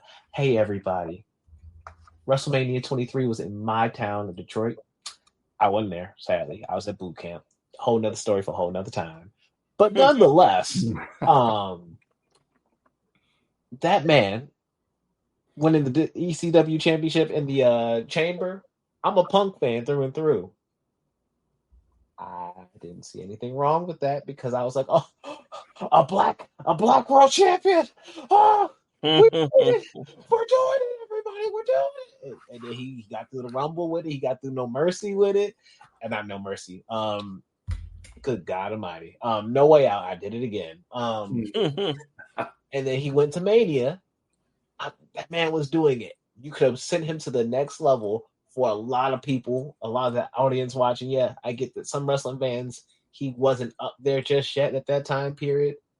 But for a kid like me, that man was a hero to me. That looked like a real life superhero. He didn't have to be a rapper. He was just an athlete. He was just a man that had a lot of power, and he could show up and put you down. He was flipping cars. He was doing his thing. You could have took him to the next level with that. So hey, instead we got racist remarks being thrown at him and him going to TNX. I digress. Again, remember who was in charge, brother. That's all I'm saying. But all right, Ray, it's your turn now. You up to bat, man. All right. Well, I got someone in mind now, and I think I might swipe what Jay might have been thinking of, because the biggest what if that comes to my mind when we have, I believe it was 2011 or well not 20. Well, was it? You right. You right. It If might you have about to been. say what I think you about to say, you right. Yeah. Keep going. Are we at Capital Punishment? Yes. Go ahead. So I think it, and spoiler alert, this won't be the first time that this brother got buried in a similar fashion. But you did all that work to turn R-Truth heel. And he had a good gimmick going on, especially with the little Jimmy and splashing water and little kids' faces. It was awesome. But then you go in and you make them lose, and then you just turn them into a joke. Now you tried to bring it back around with the awesome truth and with them attacking Punk and Del Rio in the Hell in a Cell and like being suspended and all that good stuff. And then you go into Survivor Series and you got Awesome Truth versus The Rock and John Cena. And then you got another opportunity to try to put this brother over. And nope. You bury him again because you want to build the once in a lifetime match that actually happened twice. So yeah, I think R-Truth is my biggest what if with John Cena. What if Cena would have just took the fall, and R-Truth would have been WWE champion. I like that. The right. biggest what if you could actually see little Jimmy with that championship win. But nah. How about you, Jay? Me and Ray are on the same wavelength on Yeah. that one, because I mean, R-Truth was just coming off of a TNA run where he was a former world champion, and they built him up. They weren't doing anything with him, and now he's got this character arc where he's in London smoking cigarettes. He's throwing water bottles at people, and the water bottle was almost becoming an illegal object at one point. And people were selling it after getting hit with a water bottle. It was ridiculous, but he made it work. And I was hoping that R-Truth would give John Cena that 3-second tan. He laying on his back, right? It never happened. And I wish we would have had a run with R-Truth. Even give him the Jey Uso world title run. What's it gonna hurt? 51 days. Give him something. Again, he's another athlete that was, for whatever reason, we all know the reason, but for whatever reason, was not pushed to his full potential. What if? Yeah. Okay. All right. I agree. My little honorable mention was Crime Time. I think that he could have really boosted them up. They would have never been a true trios, but like they doing the same gimmick at that one time period. And so Cena was always associated with him and having him take JBL's limo and destroy it. But then you have in JTG's book him stating that, hey, Cena had kind of snuffed him for snuffing merchandise wise in the back. And because JTG was about to get that and instead Cena either said no, he couldn't have that because it was close enough to his merch or whatnot, that kind of like stunted JTG's growth in the company on his own too. So man, what if those two brothers could have been pushed at a higher level, and then you could have then seen Shad Moss be then pushed at a higher level too. They tried to do him singles wise and do him against JTG, but instead of having, I don't think they really got their fluff or their shine as a tag team. I'm unsure if they've ever had a tag team title reign. I don't think they ever did. They Crime stole Time. the belts. I don't think so. Yeah, they don't think they ever actually won the belts. So them getting to be champions alongside of John Cena, in the same way that when the Usos were champions alongside of John Cena or alongside of Roman Reigns, it boosted them up as acts as well. Right. So I don't see why we couldn't do the same back then with Cena and Crime Time, boosting them back up and making them a lot bigger and stronger as an act. And kind of to piggyback off your honorable mention, that makes me think of millions of dollars. Like you had the primetime players there, like a similar thing where it's like those guys, I think they might have won the tag championships maybe once or twice, but those guys should have been like perennial champions. They should have been like the New Day. And you like everyone has been saying it ever since the Nexus was created. You got white Cena and you got black Cena. Darren, like you didn't have a big time match with those guys against each other. Like that was a missed opportunity, I thought. So that's an honorable mention for me too. Since everybody throwing in honorable mentions, go ahead. We forgot to throw in one valuable player. Kenny Omega. EP. Okay, we're on the same page. Okay, I was like, Kenny Omega. I'm playing. Not Teddy Long. No, not player. Hold on a minute, player. You know what I'm saying? I'm thinking that MVP could have, got some shine. I don't even think him and Cena crossed paths, to be honest with you. But if they did, it would have been early in Cena's career, So, but I would have loved to see MVP get a world title run, in that era. All right, so we're gonna move on to being futuristic and thinking about our one new babyface, Cody Rhodes.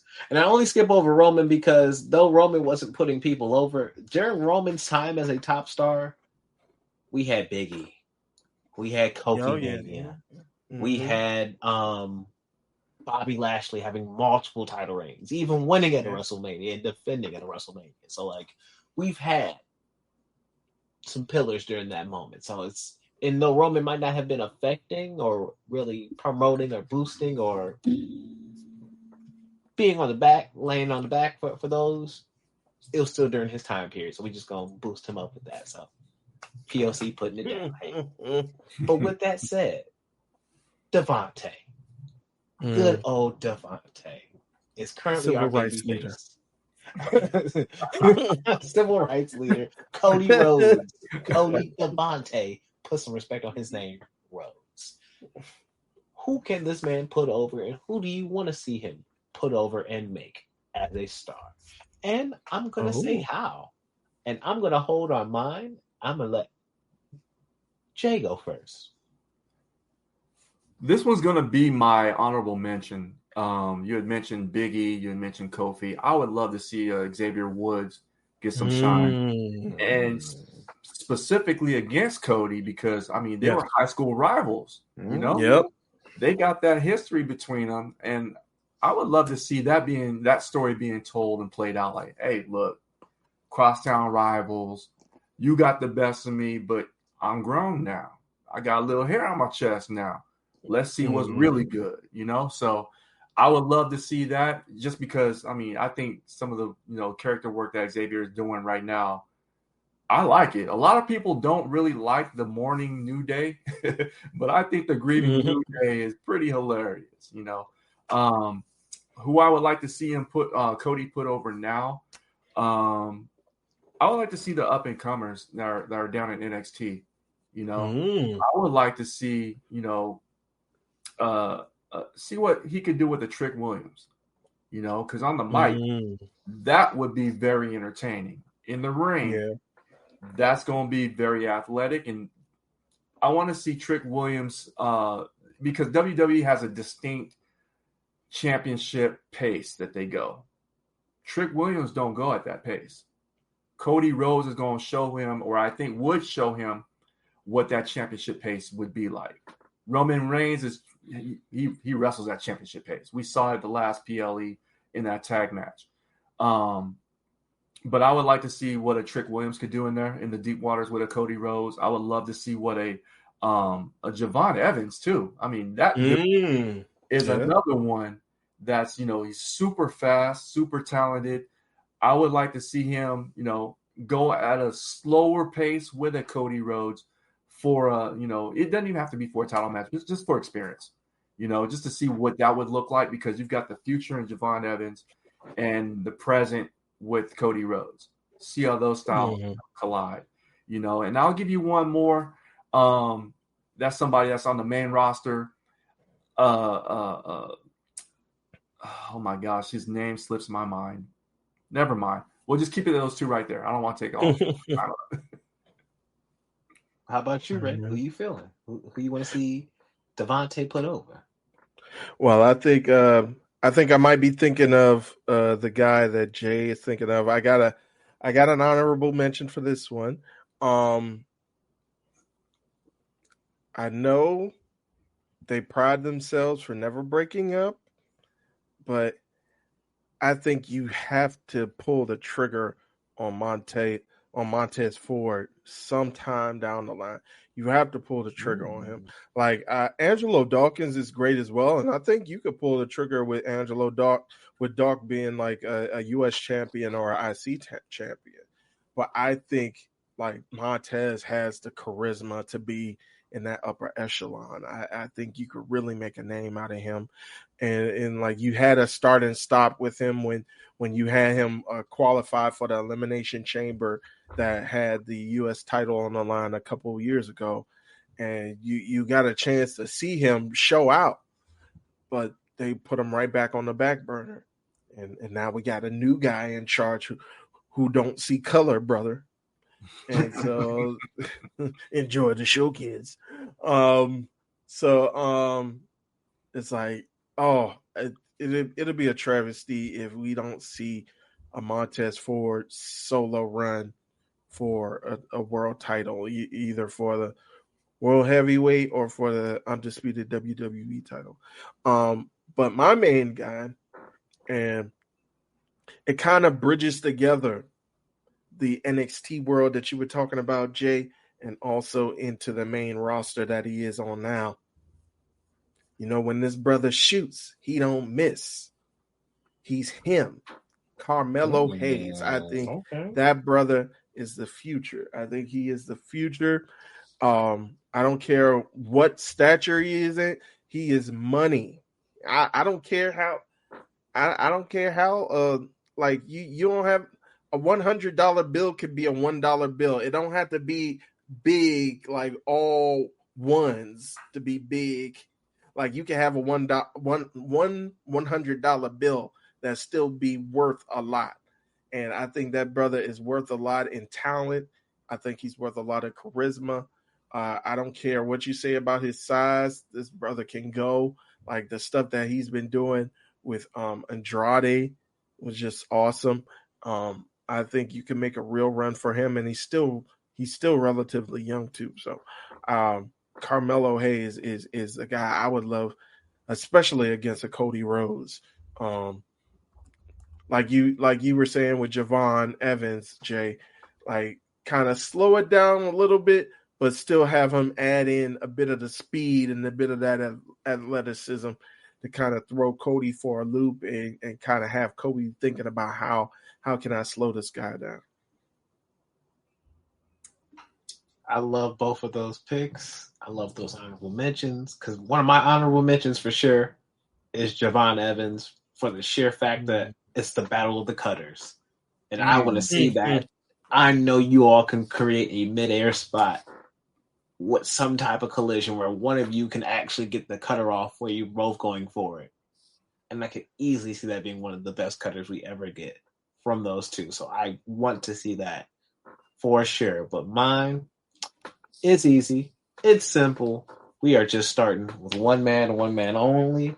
And we are talking about the ruler, Oba Femi. And how I want to see Oba do it, you already have seen the format with one Mr. Brody Lee.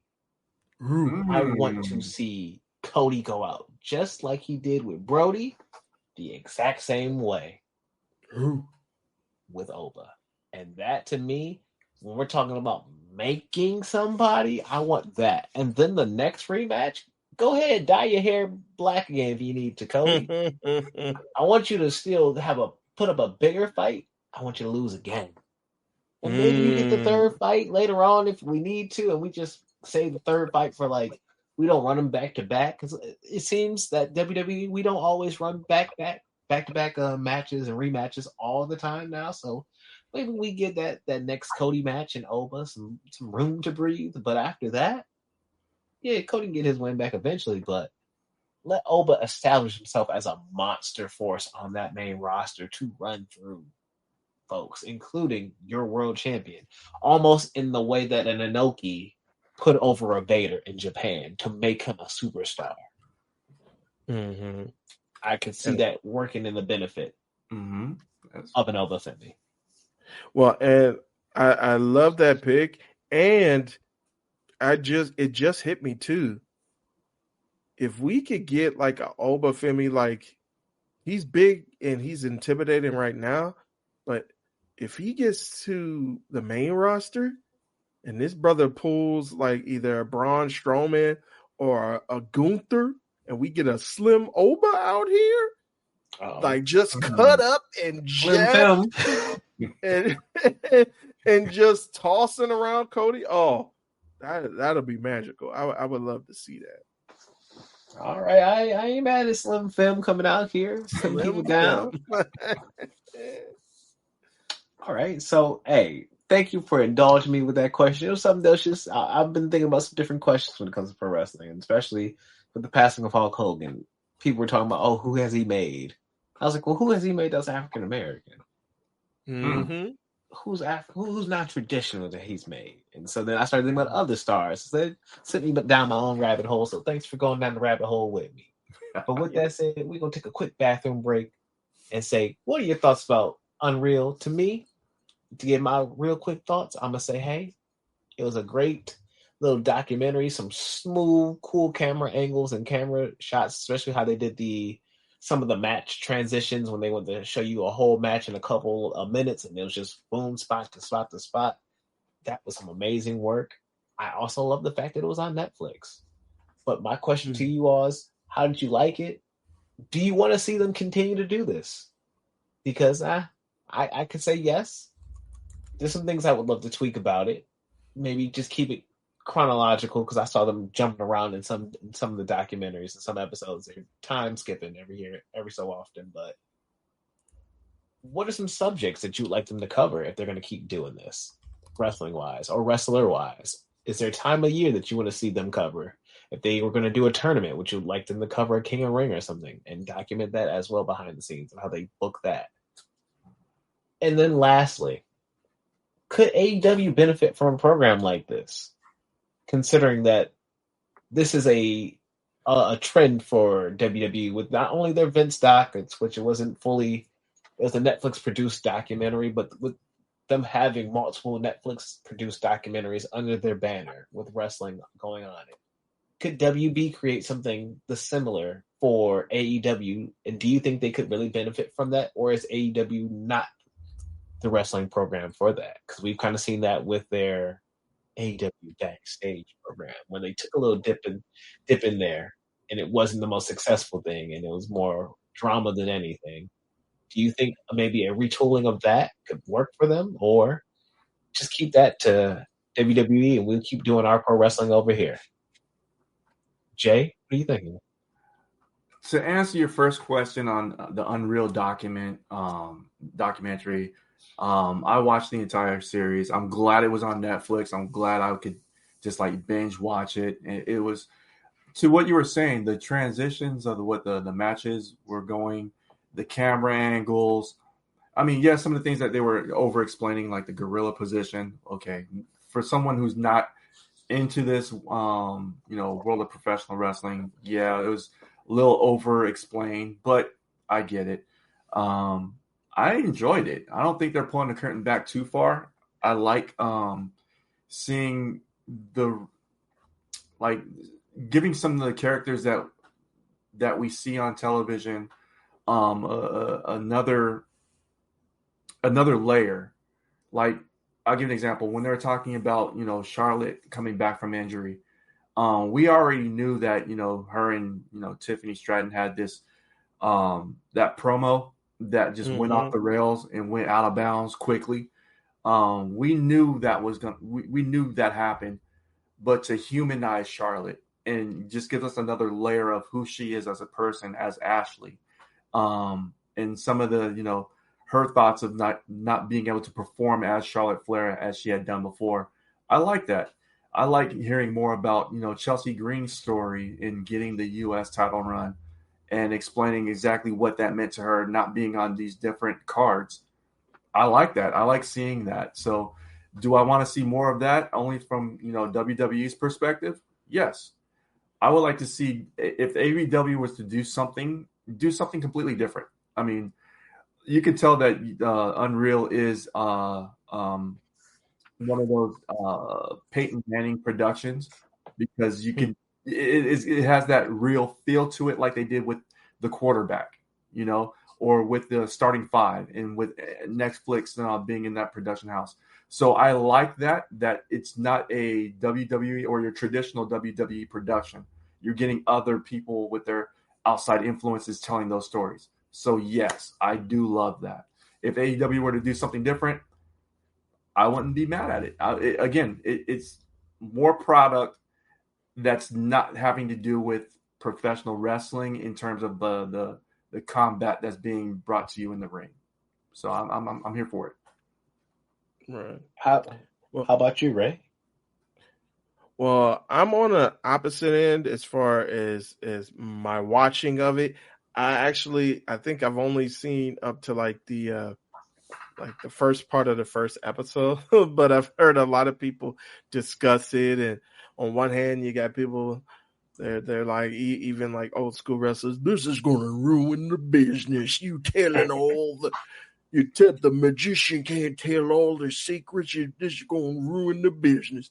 But then you got other people that want to delve into it and see it more as like a behind the scenes featurette that you have on movies. Like they give like behind the scenes as far as like who these characters are and who are the people that portray them behind the scenes.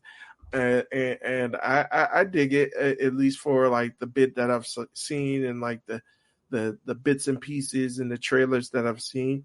I think there was this one moment I didn't think that they were going to go this deep when they're actually getting people calling the matches. And I think there was this one scene where pretty much I think it was up until she got injured, Rhea Ripley was kind of calling back the match in her head. It was like, oh, y'all really telling y'all we breaking kayfabe for real. It was like how they showing them structure a match and how they show them kind of like calling the match as it happens and things like that. So it was kind of interesting that they delved into that. But like you said, Jay, they're not giving us too much. Like, they're giving us a little bit and enough just to be invested in these people, but they're not giving us too much behind the scenes, and you could tell some of the stuff that is like scripted or some of the stuff that is set up. For example, come on, brother Chris Park, I love you, bro. You don't need to apologize that much, brother. You know, you're overselling, brother. You know, I'm sorry, man. I know it went long. Is he mad at me? Like, come on, Chris, chill out, brother. That man's killing me. As far as what I would like WWE to cover if they do, once they do, because I think we heard rumblings that the Seth Rollins cash in is going to be covered, because I believe the director of WWE Unreal was behind or backstage. So I think that is going to get covered. I would love to see how they tell that tale as far as them like pulling off the ruse of the century. As far as things that haven't been either announced or speculated upon, I would really like to see, because I know I think, and again, courtesy of John Pollock, Post Wrestling, I think he mentioned that, I'm about to call her Trinity, Naomi and Jade in their no holds barred match at Evolution, they wanted to use mace on each other and spray each other with pepper spray. I was like, oh Lord, no. So I would love to kind of get, if they had like a behind the scenes of them trying to work out the match and then them trying to bring that idea to Triple H. It was like, oh, I don't know. I don't think so. That's wild. But yeah, but I think maybe covering Naomi's run all year and just like her turn at the beginning of the year, going into Money in the Bank, and then becoming champion, and now like everything kind of flipping on its head with her and Big Jim welcoming in the Baby Uso. Baby Us. I think you can do a lot with telling the story, not just of the character, but telling the story of the person, Trinity Star, or Trinity Fatu, I should say, in that one, and really getting people invested, especially invested in her comeback next year. So, and then I believe you posed the third question about AEW having maybe an alternative version of this. I don't know, because I think AEW tried to go into kind of like the reality TV sphere when they first started. I think they had a show with Adam Cole and Britt Baker. And I mean, they kind of fell flat, to be honest. And so I don't know. I can't, you can't, we people have been talking about it for like years, for like decades. You can't out WWE the WWE. I think you can. I think you could possibly do an alternative. One thing that I would like to see them experiment with, and maybe on a bigger stage like a HBO Max, is maybe bringing back Being the Elite, and kind of having like a spin on it and doing like a pseudo real or a pseudo reality style show, and kind of like seeing different, like having characters still be in character but kind of ribbing each other, kind of similar to Being the Elite. And I think that could play to the audience. It may not play a lot to like casual fans, because they'd be like, what is this weirdness going on? But I think that could really play to their audience, to their base a lot. So I can't see. And as we look, I mean, you could think of WWE Unreal as similar to a Hard Knocks, where you're going behind the scenes, and HBO Max has the rights to a Hard Knocks, so you could be like Hard Knocks, a year in the life of Adam Page or something like that. But I mean, now that I think about it, I don't know. Yeah, That's not bad. I mean, yeah, life as Adam Hangman Page for a year, and then just covering this year. I mean, that would be pretty dope, I would think. I like that. I like that as an idea. That's a solid choice. And I Tony say, Khan, hey, make sure to reimburse I me, will, brother. Tony. If you, yeah, we got this is record. This is visual record. I am filing my IP right now. But to me, I think AEW, I'm going to reverse order. I think they can really benefit from a product like this. And whether it's maybe we don't do the backstage approach again and we, WB, you have the ownership to this. Batman has a year one. AEW, year one. Give us the documentary of how AEW was created. Give me from All In to the first meetings with Tony Khan to all the way into the checks being signed to the creation to the first few events. Give me all of that. Give me that real year one of what you had to do to create this. That to me is a different angle of this is how the Bucks work as business people. This is how Tony works as a businessman. This is how the production of AEW was created, and this is how we've been evolving it. And then maybe you then do those pocket episodes where you do a Hard Knocks on a Hangman, you do a Hard Knocks on a Swerve Strickland, you do a Hard Knocks on a Tony Storm or on a Mercedes Moné, and that way you then boost up your individual stars, but also bring up the brand and introduce people truly to the brand of AEW in a different way. I think a lot of WWE productions lately have been moving in a great direction of introducing WWE to people, whether even through the Vince documentary, though WWE did not have a lot of partnership with that. They introduced folks or up to a certain point until, things changed. But literally, they were able to introduce people. Here's the territories. Here's this. Here's that. This is how WWF became WWE. This is how we made the sauce. They help introduce you to what you're watching, and then it makes it palatable for a lot of different people. I know that the one common complaint I've had from going to a lot of live shows and taking people with me is, I have no clue what this show is and what's going on. Help break that down and bring people in so that way then people can then lock in a little bit better in a different way. But when it comes to WWE continuing to do this, I like it. I'm on the 5th episode. I was wrapping up the 5th episode. I just didn't have enough time because I'm too tired and I fell asleep because I'm old. Take me home in a different way. I'm not You used ain't to, alone, brother. You ain't alone. Hey, work can be a lot at times. But with that being said, I like what we were getting, and I would love to see You Stole My Thunder, a Naomi, a Trinity Fatu. I would love to see a Chad Gable because we not only had a contract re-signing this year, we also had a new character with El Grande Americano. I would love to see that time period for Worlds Collide when he was wrestling multiple shows. I would love to see what he would be doing. Allegedly. Following him. Hey, allegedly. Through that. My apologies. Allegedly. But I want to see following that. I also want to see, and I'm sure they're going to give it to us, but this John Cena heel turn. I want to see how they make this production of this is what we made. We're not going to point any fingers at anybody per se, but we're not too happy at it because it ends off with WrestleMania 41.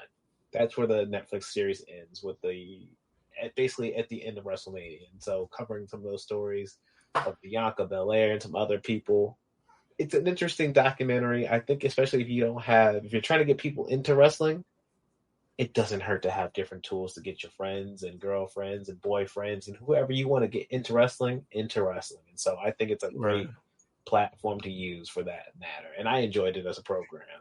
Even though, sometimes they definitely be talking dumb to you as a wrestling fan. And you're like, I know this already, homie. Take a pause for the cause. Well, I think Well, I was going to say, I think that's a big thing. Like they're trying to introduce the new fans who, it was similar to what they did on their first night of Netflix, where their first night with the Raw on Netflix, where at the beginning they were like going through the history because it was like, let me teach it to you as though you never even watched our program before.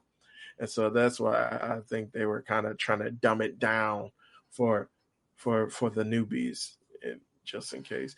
But I do want to kind of piggyback off, and I know the time limit has passed in our Iron Man match. We're going into overtime, but real quick, I did want your idea of AEW and year one, and we kind of heard rumblings. I believe Cody Rhodes mentioned something on his podcast recently about just him not leaving in the best of terms from AEW. Like, do you think that should be featured if they do have that on camera and like have stuff going on with Cody Rhodes and maybe disagreements that he's may have had with the upper brass or with any of the VPs, and then introduce that and then maybe kind of stir up some drama between the two? No, not at all. And I say no because what did that CM Punk footage do for you? Did it really bring anybody in? Yeah, you popped a number, and then the following weeks after that number fell and fell and fell because people did not. What you showed was footage that kind of confirmed the story that you got. It didn't really make you look any better in any light. It didn't make your heel characters look any stronger. And at the end of the day, Cody is a star that, yeah, you might not think he could go back to AEW. Nothing is impossible. And so you always want to leave that door open to bring one of your top stars back, even if it's having a working relationship for a documentary, if possible. I don't think he would. I don't think WWE would let him. But they let him speak about it, so it's not too impossible. He could add, hey, can I do a part of this documentary real quick?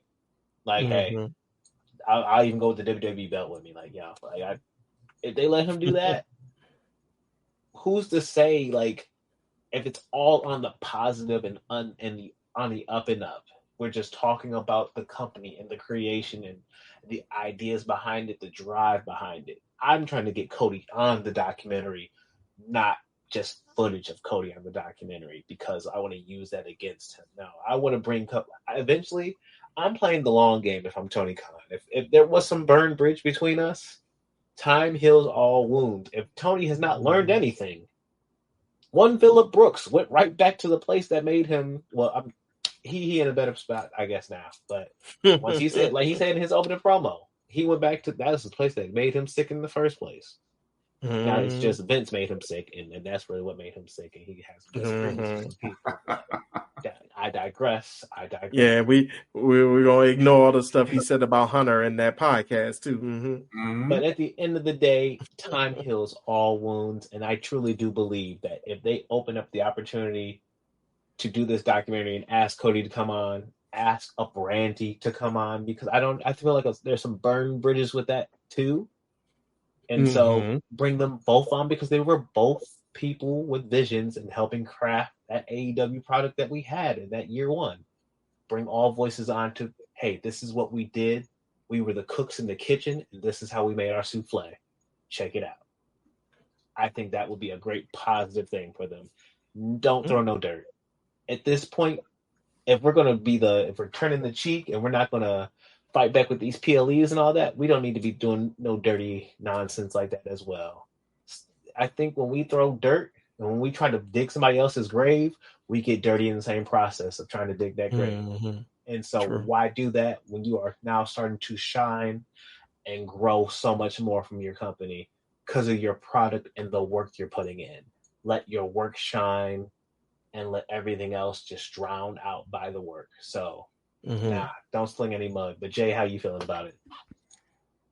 I agree. I mean, we're not going to bring up the Nightmare Collective. We're not going to go that far. We're not going to do that. We want to keep everything positive. We want to make sure that, to what you're saying, just, you want to have those relationships. And again, I said it earlier, all these wrestlers are friends across these different companies. So I think if they're going to go ahead, if they were to go ahead and do that, I think they're going to go ahead and keep those relationships intact and keep it professional. I mean, if they're going to do something for the fans, do it for the fans, just there's no reason to throw shade at one company to another company. So I that's where I sit on this whole thing. And Ray, any final points? No. I think WWE Unreal. I think it's a decent show. I think it shows a bit behind the scenes, but it doesn't pull the curtain back too much. And I think you can tell a lot of different stories with this format that you can't necessarily tell in the body of your traditional programming on Raw or SmackDown. So. I like that. We'll see if we get the Brock Lesnar story too on there. That being said, y'all smell that? Smell like the main event, and it smell like there's a clash happening in Paris. And so with that, we're going to do some quick predictions, and we're going to get up on out of here, folks. After we talk about the big 3 of the month or whatever that may be labeled this month. But stay with tuned. That being said, we're going to go quick predictions. I'm going to go matched. We're going to go around the horn. We're going to say who winning, who losing. Sound good? Yep. All right. John Cena versus Logan Paul. I got that up on first on docket.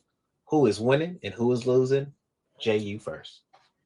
John Cena wins. That's it. Okay. All right, Ray, how about you? Same. Cena wins, building them up for the Lesnar match for WrestlePalooza, coming live exclusively on ESPN. I was gonna say Cena lose, but this is gonna be Cena's best match he's gonna have in a nice hot minute because there's a story that Cena can't buy a win, and he still has not got an honest, earnest win as like without any help or any cheating or anything. So to just get that in Paris, okay, cool. But I'm sure it's gonna be through a great match. And Logan Paul has begged and cried and pleaded for this match. I wish I got this at WrestleMania 39 instead of that Austin Theory match, but hey, let's rock and let's roll. John Cena for the win. We are now moving on to the fatal 4-way for the World Heavyweight Championship. We got 4 letters, 1 word, Yee, Jey Uso. We got, let me talk to you, Mr. LA Knight. We got voice of the voiceless, Mr. Phillip Brooks himself, Chick Magnet, Cookie Monster, Punk. Company man. Company man, Punk. Corporate made. And then we got Mr. Rollins himself, the champion. Who walking out with the belt? Does Rollins defend it? Ray, we going to you. All right. I'm going with the visionary, the revolutionary, the liar. Okay, and let's add a little stack on it. Who he pinning? Ooh. Well, I don't know. I think we're gonna have to go with our brother Lacey's namesake. I think brother Jay. you sorry, brother. You eating the pin on this. I mean, well, I could see either Jay or I could see LA Knight. I could see Punk getting in a scuffle with LA Knight. Punk probably hitting the GTS on LA Knight, and then Seth Rollins kind of sneaking in there, being sniveling and conniving, kind of throwing Punk out the ring and then getting the pin that way. Okay. Jay, how about you, man? I can see something very similar to what Ray just said happen, where someone hits a finisher on somebody, only to have their finisher interrupted by a stomp, and Rollins, taking the win that way. I just don't know which 2 of the cast of characters it could be. Whether it's like Ray was saying with Punk, getting a go to sleep to either Jay or LA Knight. Yeah. But I think something like that's going to happen where, I honestly think CM Punk is going to eat the pin, and it's going to happen by, Seth Rollins. Okay. We are all over the place because to me, We are all aligned on who's winning this. It's Seth Rollins for me, but Yep. nah. No yeet. Them No shoulders going yeet. to the mat, Jay. And Yeah. I don't think it's. I wish it was going to be as exciting as Backlash 2007 when they had that unfatal 4-way with Sean at the end. There's an RKO, there's a spear, there's an AA, and then I don't know where there's a sweet chin music and John falls back and gets the pin. Could be exciting like that, but nah, I don't think so. I think the Bronze is gonna come on in there. They're gonna just terrorize everybody, and then Seth's gonna get that stump right on Jay, because it's gonna become a 1v1 match. Yeah, fatal 4-way is no DQ. So, Hey, and then if Roman comes out to mess around, now we got even bigger distractions, and so everybody else gonna be distracted. The Shula is in effect. Just because they fight earlier in the night, just because we're gonna get to that later on, don't mean that they can't come back out. We got Power Raid in the back. We're gonna come out. We're gonna be ready.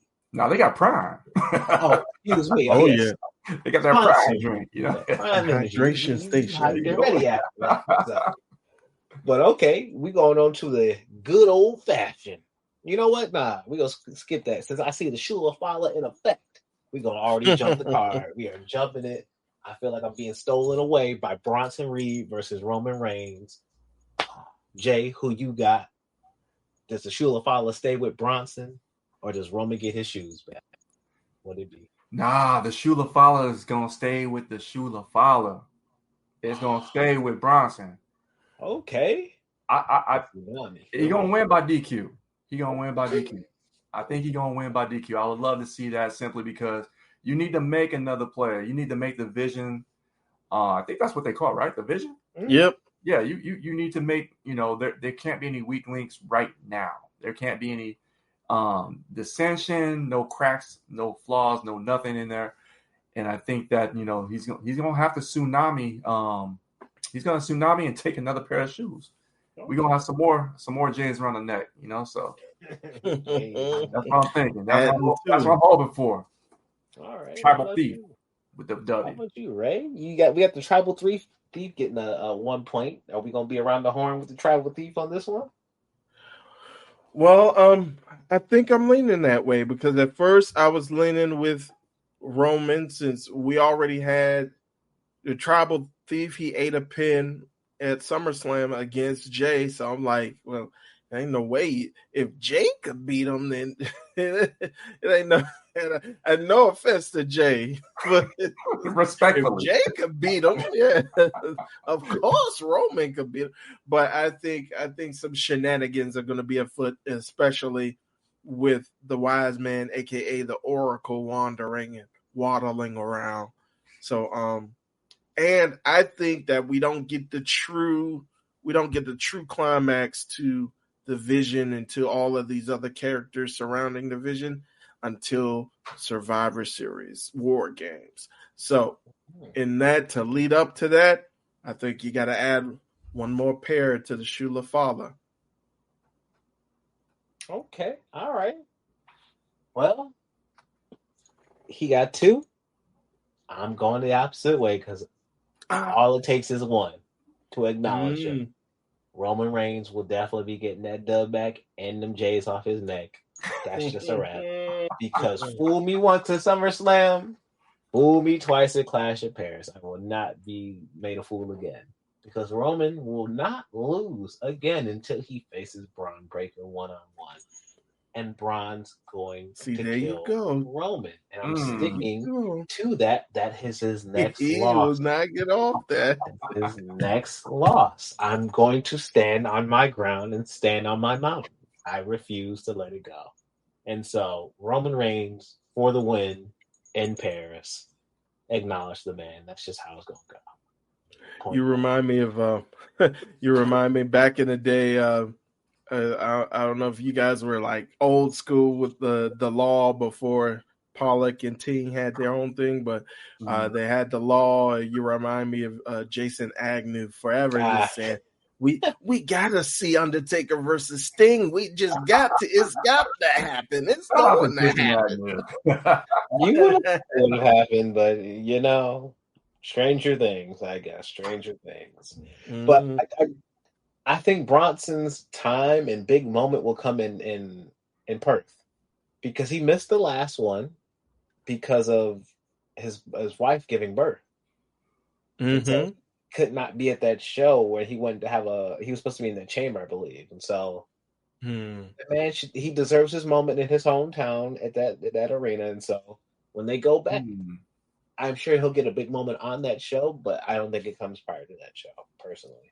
And I don't know what it would be. This is WWE. He's not winning in his hometown. He gonna get the shine just like who else? Somebody else didn't get the shine in their hometown, and then they gonna get it back again. I forgot. Well, Carrie and I can get that. So now we got a good old fashioned Donnybrook. Who will be winning this match, Ray? Well, I think you might hear some fight forever chants because these guys have just been brawling like incessantly, just nonstop. But I can see your man Rusev going over. I think you want to continue to build him. It is interesting, and I think we mentioned it on NWA how folks who came back thought they were coming back and that the grass would be back greener from AEW to WWE again. When you look at an Andrade, when you look at a Aleister Black, and now when you look at a Rusev, but then you realize, oh, maybe it isn't all that's cracked up to be with me coming back. But I really want to see what they do with because Sheamus it's not much more he could possibly gain. This is towards the end of his run. I know he wants to get that IC title and be the Grand Slam. I know that's going to be like the forever challenge that he has in his head. But I think Rusev needs to go over, and I think you need to like put the rocket on his back and see where you could take him now that you have him back. I like that. Jay, where you going? I would love to see Rusev win. I just don't see it happening. I really don't. Sheamus is a Triple H guy. And they are in Europe, which is Sheamus's backyard. I would love to see Rusev win, but I think Sheamus is gonna take the W. And honestly, who wins? I think the fans are gonna win because it's gonna be a very entertaining match. They're gonna beat the snot out of each other. So I think the fans are gonna win, but Sheamus gets the W on this match. Yeah, give me a pause for 2 seconds. I'm looking at my map. I'm just confirming some things. And yes, Ireland just might physically be a little bit closer to France, but Bulgaria, I do believe, is in Europe. So, I mean, these are 2 European. Oh, yes, sir. You're right. You're both European. I stand corrected. I was wrong. I'm not afraid to admit when I was wrong. I was wrong. But I'm not wrong about this match. Sheamus is winning. Yeah. Oh, okay. You say no matter what. Ireland's closer, so yeah, he gonna win. Well, because Ireland is closer, that means he gonna lose because he's closer to his hometown. So, close to home. The redeemer for the win. I'm going with Rusev. Bet it. And so my last thing is, and my last match, because it's not official, but we don't know. Who is going to be taking over that vacant world championship for the women's division? Does Stephanie McIntyre face anybody at Clash in Paris? And she has that built-in title shot from Evolution. And if so, who is it? Is it just as simple as EO? Or is it somebody else? Who do you all have? Jay, hitting you up first. It's never a simple one-on-one when they vacate the title.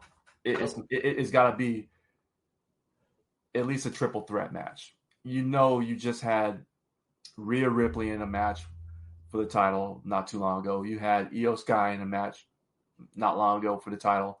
And Stephanie Vaquer or Vaquer, she's affectionately called, is owed a title shot.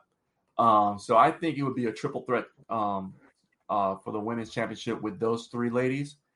And I can honestly see them going with Rhea Ripley winning the title simply because they're going back to Australia not too long from now. And so why not have her represent, with the title in her home country and defending on her home turf? Well, I do see a one-on-one scenario. I do think they do want to honor that one-on-one match with Stephanie Velcro, earning her title. Shout out to Naomi. But I think the other person who earns their way into that match, that one-on-one match, is going to be Io. However, Io's not going to win the belt. I think based on some circumstances and based on some little breadcrumbs that we're seeing on Raw, and my girl Asuka looking fresh in that Versace, I think she's going to end up costing Io a title shot, and we're going to get a feud between Io and Asuka, which is going to be fantastic. And I think Stephanie Vacour is going to end up winning the women's championship. Okay. And thanks to both of your answers, I've started displaying my answer, because I was initially going to say it's Stephanie. And I was going to say that Stephanie's going to win the belt, but Stephanie was going to end up facing Jade. I thought they were going to bring Jade over because they seem to have this thing where they need to fill a spot for Liv. So they brought Naomi over through the cash-in for that. Jade just lost to Tiff. I don't really want to see Jade do Tiff again unless she's going to beat Tiff. And so what, they just transferred Jade over for that reason, and then you start the transition for Jade turning heel to take over that top heel spot on Raw. Possibly, but no. You all have changed my mind. You all have. Oh. And it breaks my heart because I really, really wanted her to win, but I'm happy she's getting this one-on-one match. I thought Io was going to hold the belt all the way to Clash in Paris and lose it to Stephanie in the first place. I now see Io beating Stephanie in Clash. Oh, okay. Because the story finally, when we get to Perth, is Rhea finally beating Io. I don't ever want that to be a thing. I kind of like that just being a forever thing. But if Rhea's going to get this big win in her hometown, what is it going to be? And do you want to clip the wings of Stephanie Vaquer on her first title reign with it just being a month and some change? Or would you actually like to let her to run through it? And I don't see her beating Rhea in Perth. For whatever reason, I just don't. I do see Rhea getting that belt back in Perth. And so if that's going to be the case, how is she doing that? What better story that you've been telling all year round through Unreal, through WrestleMania? Oh, I'm giving her a shot. Oh, I lost my shot. Oh, we're building up our friendship. Oh, I just can't beat her. Oh, I get back to SummerSlam. I face her again in a triple threat. I still can't beat her. I almost beat her at Evolution, but somebody got in my way. You keep constantly having this story of Rhea not getting that dub over Io, that though I don't want it to happen, I also don't see this going to WrestleMania. If they're going to run back what they wanted to do WrestleMania Vegas last year, which was going to be Rhea and Bianca, we're already repeating Vegas next year. I definitely see that coming next year. So if we're going to clear the palette for that, Io has to lose on the way there. And so we do that now. Bianca comes back and wins the Rumble later. Okay. So that's what I'm thinking right now. But with that being said, it is time for us to start our wrap-up process. But in order to do so, we must talk about the Triple-Ahh of the month. The big three, if you will. And so, Jay, who do you have as your winner? My winner for this month is a tie. Oh. Naomi and Big Jim. Hey. Congrats to them. You win. Congrats to them. You know, I watched the Stephanie Game podcast, or at least most of it, And you can tell that they're really well with each other. I mean, they vibe with each other. It's a beautiful thing. It's a very beautiful thing. And then for this to happen, for their family to grow their family, so forget the world championship. We're talking about real life. This is I really am very happy for them. When I heard that the match was postponed because Naomi was not cleared, two things had crossed my mind. The first was like, oh no, you got COVID. Might be pregnant. And I'm the latter. And again, shout out to them. Happy for them. And I'm just hoping the best for her as they both take this journey. Indeed. All right. And so who do you have for your loser? Ooh, my loser. Oh, man. I hate to say it. It's Karrion Kross. Oh, man. Ooh. I have to say Karrion Kross because all that momentum, that organic momentum that he built up, all this goodwill he's got with his cult following of a fan base, and I'm one of them, is starting to lose a little bit of steam.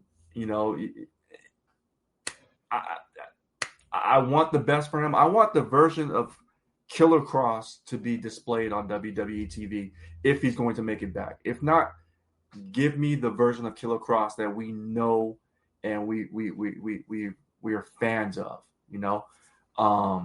When he faced JR Kratos over WrestleMania weekend, that's the version that we need to see displayed wherever, WWE, TNA, wherever. We need to see that. And again, the further that we are not seeing him on camera, he's going to lose that steam. So I think he's taking the L this month.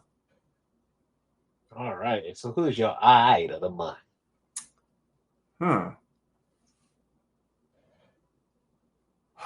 Man, that's a good one. I haven't really thought too much of the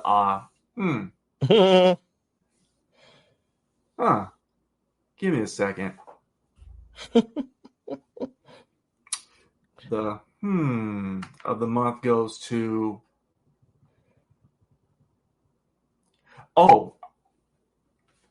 it's gonna go to Triple-Ahh. It has to go to Triple-Ahh for one reason, and I should have had this as my loser as I'm thinking about it now. So let me flip flop this. Karrion Kross, I didn't mean to be so harsh on you. I'm gonna give you my, but now it's gonna go to Triple-Ahh and all the brass at WWE. Because why are you gonna throw your Brock and hide your hand? You brought him back. You brought him back in the PLE, and then all of a sudden you're just gonna cancel the press conference. So you're not gonna face the music because you knew that this was gonna be one of those situations that's gonna cause a little bit of controversy. So you're not gonna trot him out there, or you're not gonna field any questions about that. So hey. You brought him back. Let's talk about it. Let's understand why you brought him back. Why you think this is going to move the needle in terms of ticket sales, in terms of eyeballs on the product. Let's talk about it. But you don't want to. So that's my loser. Karrion Kross. Yeah, I didn't mean to be as harsh on you. I love you, bro.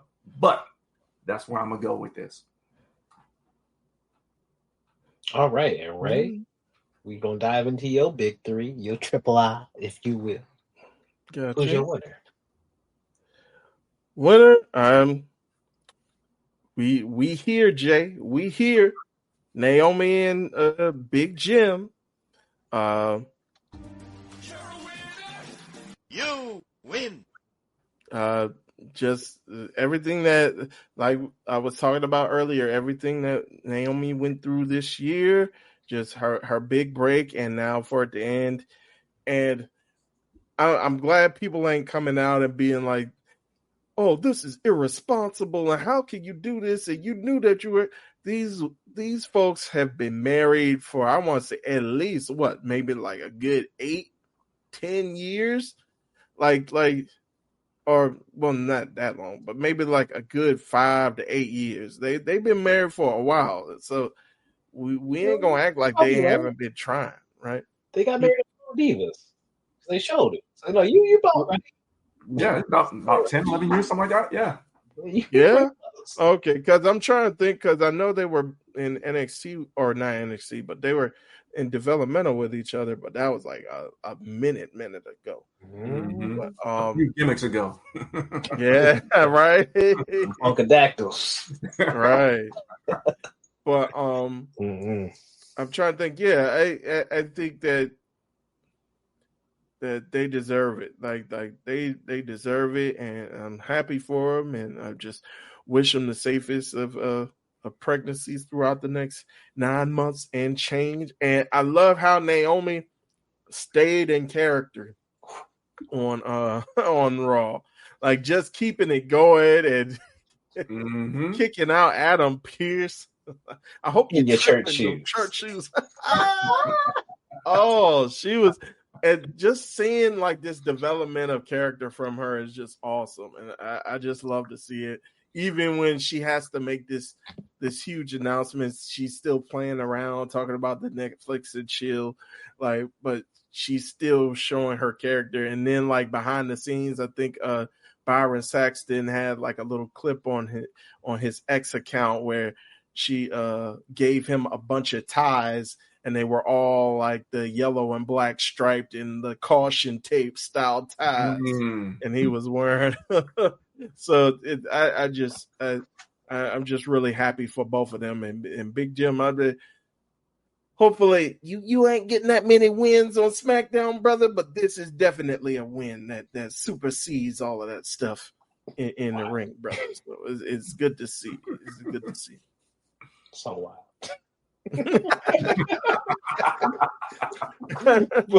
I mean, just having Naomi on your arm is a dub, brother. You don't even need to win another match in your life. Man, this man just won a world title. Exactly. So, with that being said, who's your loser of the month? All right. Well, loser, also on the same page, brother Jay, Triple H, WWE, TKO. Nick Khan. You lose. Come get this L, Nick Khan. For all the same reasons that you said, Jay, and let's not forget, not only that was night 2 that they brought back Brock. Night 1 was when we initially found out that they weren't doing post conferences, and that's when this brother had to show up at the White House spitting water, and now he's a part of this health commission that's supposed to help little kids get into shape, and he over here with Trump. Like, come on, bro. Come on, bro.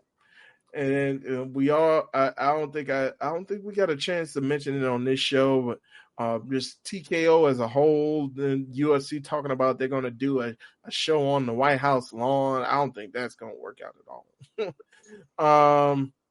Yeah, I think that whole organization, like you as a company, as a record label, as a crew, come on down. Get this L.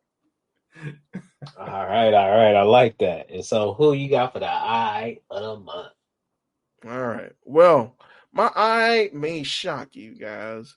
And this is contrary to how I reacted in our live watch along of night 2 of SummerSlam. But I'm going to say, and this sound clip is very, very appropriate for this. I think the eye of the month is Brock Lesnar. It's not right, but it's okay. I'm gonna make it anyway. I'm shocked. Indeed, Whitney. It ain't right at all. But it's going to have to be okay.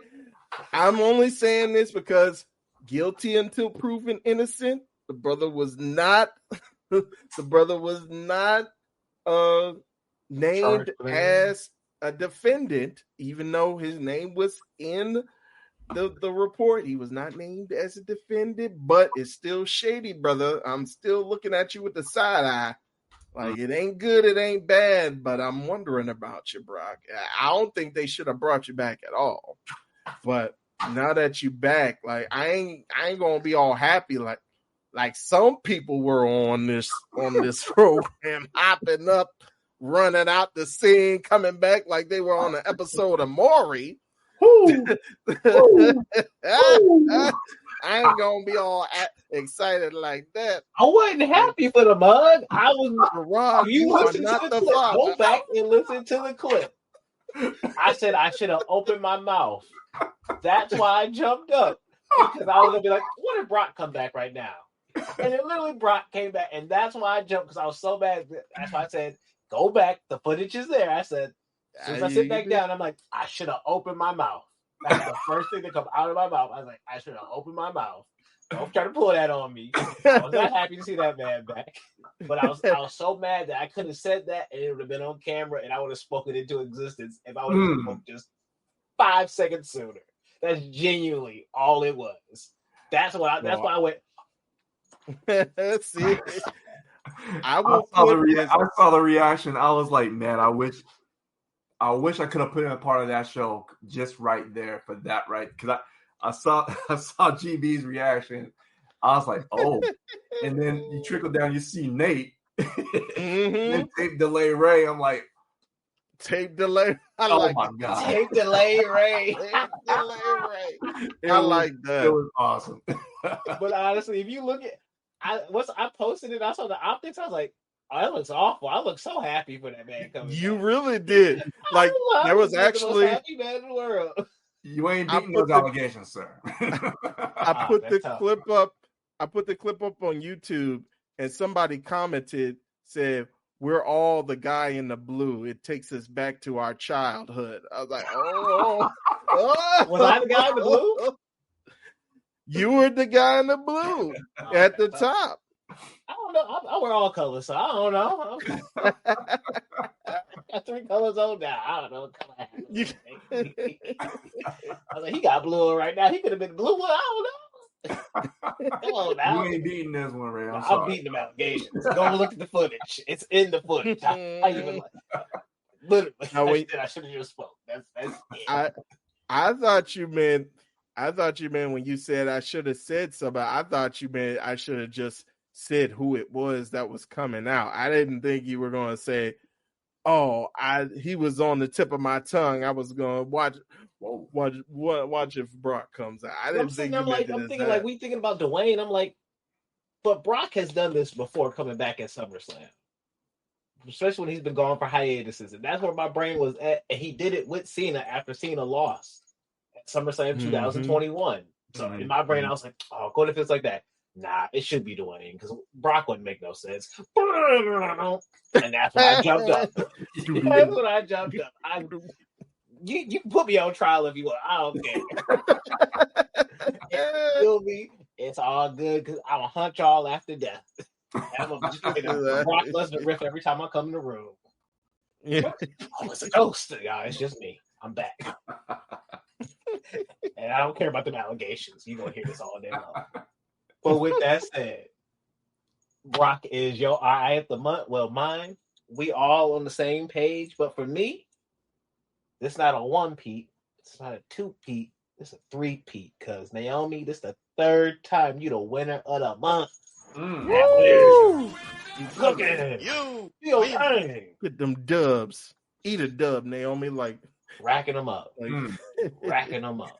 So Naomi, and I'm gonna throw Big Jim on there too, because it takes 2 to tango. And like we said, my man got a world championship off of Naomi. So hey, great job, Big Jim. But Naomi is still a big winner only because of the fact that though she only had that short title reign, what a great reign it was. What a great performance and character shift to me from Money in the Bank forward. She's been on fire. She's been rolling.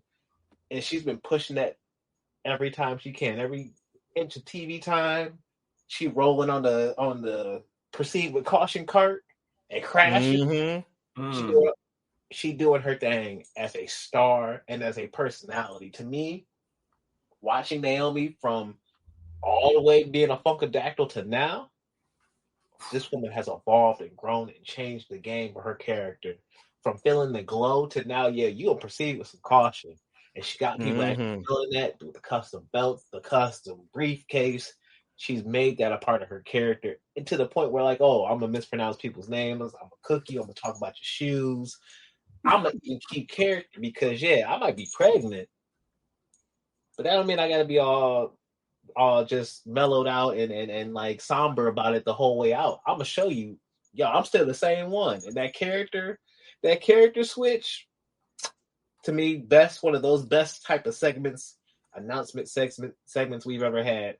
Pregnancy or anything else, period. I know Wade tried to think of some other ones. I ain't gonna think of no other ones. But what I'm gonna do is say announcement segments, period, top tier. So Naomi, you did your thing.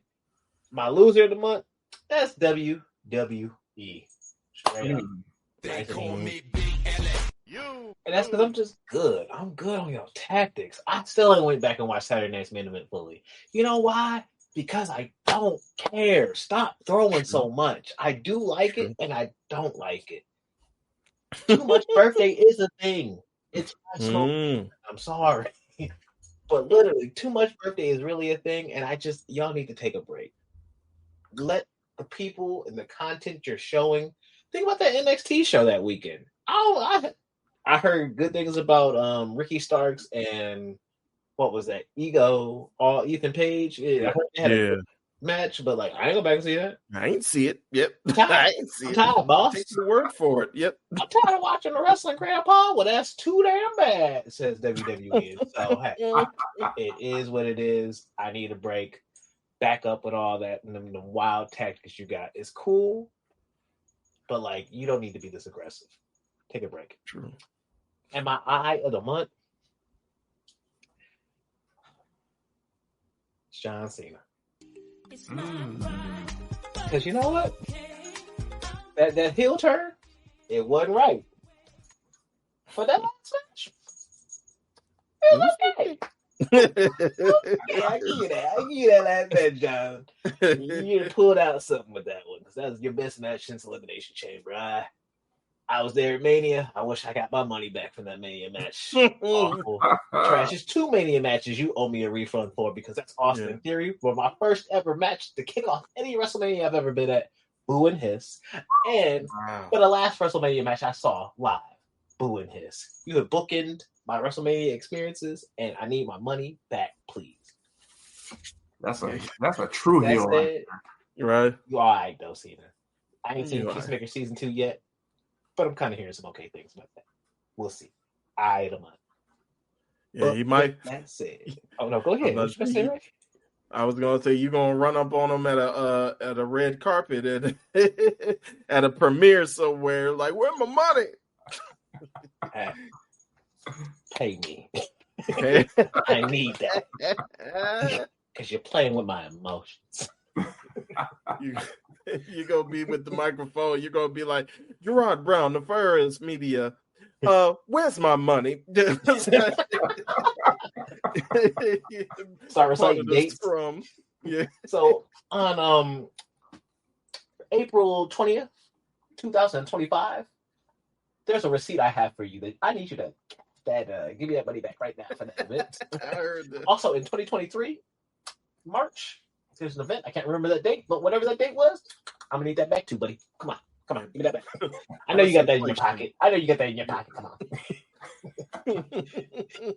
But with that being said, folks, that is Ring Theory for this month. We are happy to have you, and if you've been along for the ride, jump on for the drive for 500. That's us trying to get to 500 YouTube subscribers, also 500 Patreon subscribers. And so feel free to hit that subscribe button on YouTube. It's free. It don't cost you a dime. Hit that like button because it helps us spread the message and get our video out there a little bit more. Hit that bell notification so when we go live, when we drop a new video, we got a lot of things on this channel. It's not just us on Ring Theory. We got the SBF series with a great interview with Jimmy Smith that is on the channel. Check that out with two-way Ray. Mr. What was the feed? What was the behind it? Tape delay Ray. Tape delay Ray. get Jimmy Smith's takes, not only just with MMA, but also talking a little wrestling at the same time. So dip into there, check that out. We have the Parlay, where we always feed some ducks. So make sure you check out Parlay. Yes. Along with our other shows, we were recently on the NWA podcast on Post Wrestling. So check that video out as well. But with that being said, Ray, any closing words for you? Well, you gave me all the plugs. I appreciate that. Like Brother Gerard just mentioned, yeah, SBF, check it out. I'm also going to have a second clip of the interview that I did with Jimmy Smith, where we talk about his grind, his all grind team of championship level fighters that they didn't have one outstanding physical talent, but they still managed to work hard and to put in the effort and have great cardio and have that alone push them to either a championship or to a championship contendership. So I'll have like a clip of that, and then the whole episode is up now. And like you mentioned, we got all of our other episodes, including the most recent Super Salad, where Sister Rachel, OG Rachel, and a plethora of guests, including myself and Nate Melton, were talking about the Fantastic Four and reviewing spoiler full review of Fantastic Four. So check that out along with all of our other shows here at the network. Jay, how about you? Any last words for the folks? Nah, I mean, this was a great conversation. You can catch me here at the Nefarious Network, doing some other things around here. So, if you haven't hit that like or subscribe button, be sure to go ahead and do that. Stay up on what we're doing over here on the Nefarious side of things. So, you catch me on Instagram at Jarek_wins. Catch me on Blue Sky right there as well, too, and on the Twitter. So, that's all I got. Who knows? He might even give a compliment to Kenny Omega every once in a while. Every once in a while, They are rare, but when they do come, they are great. Shout out. With that being said, go ahead. Shout out to John Boy, who had the science fair experiment. That was the interest. Shout out to you, John Boy. But with that said, this is Ring Theory, y'all. We're happy to have y'all. Next time, make sure to bring your pen and your pencil to class. Bring your pad. And hey, this is it. That's all. The bell is ringing. We gotta go. Peace and chicken grease, y'all.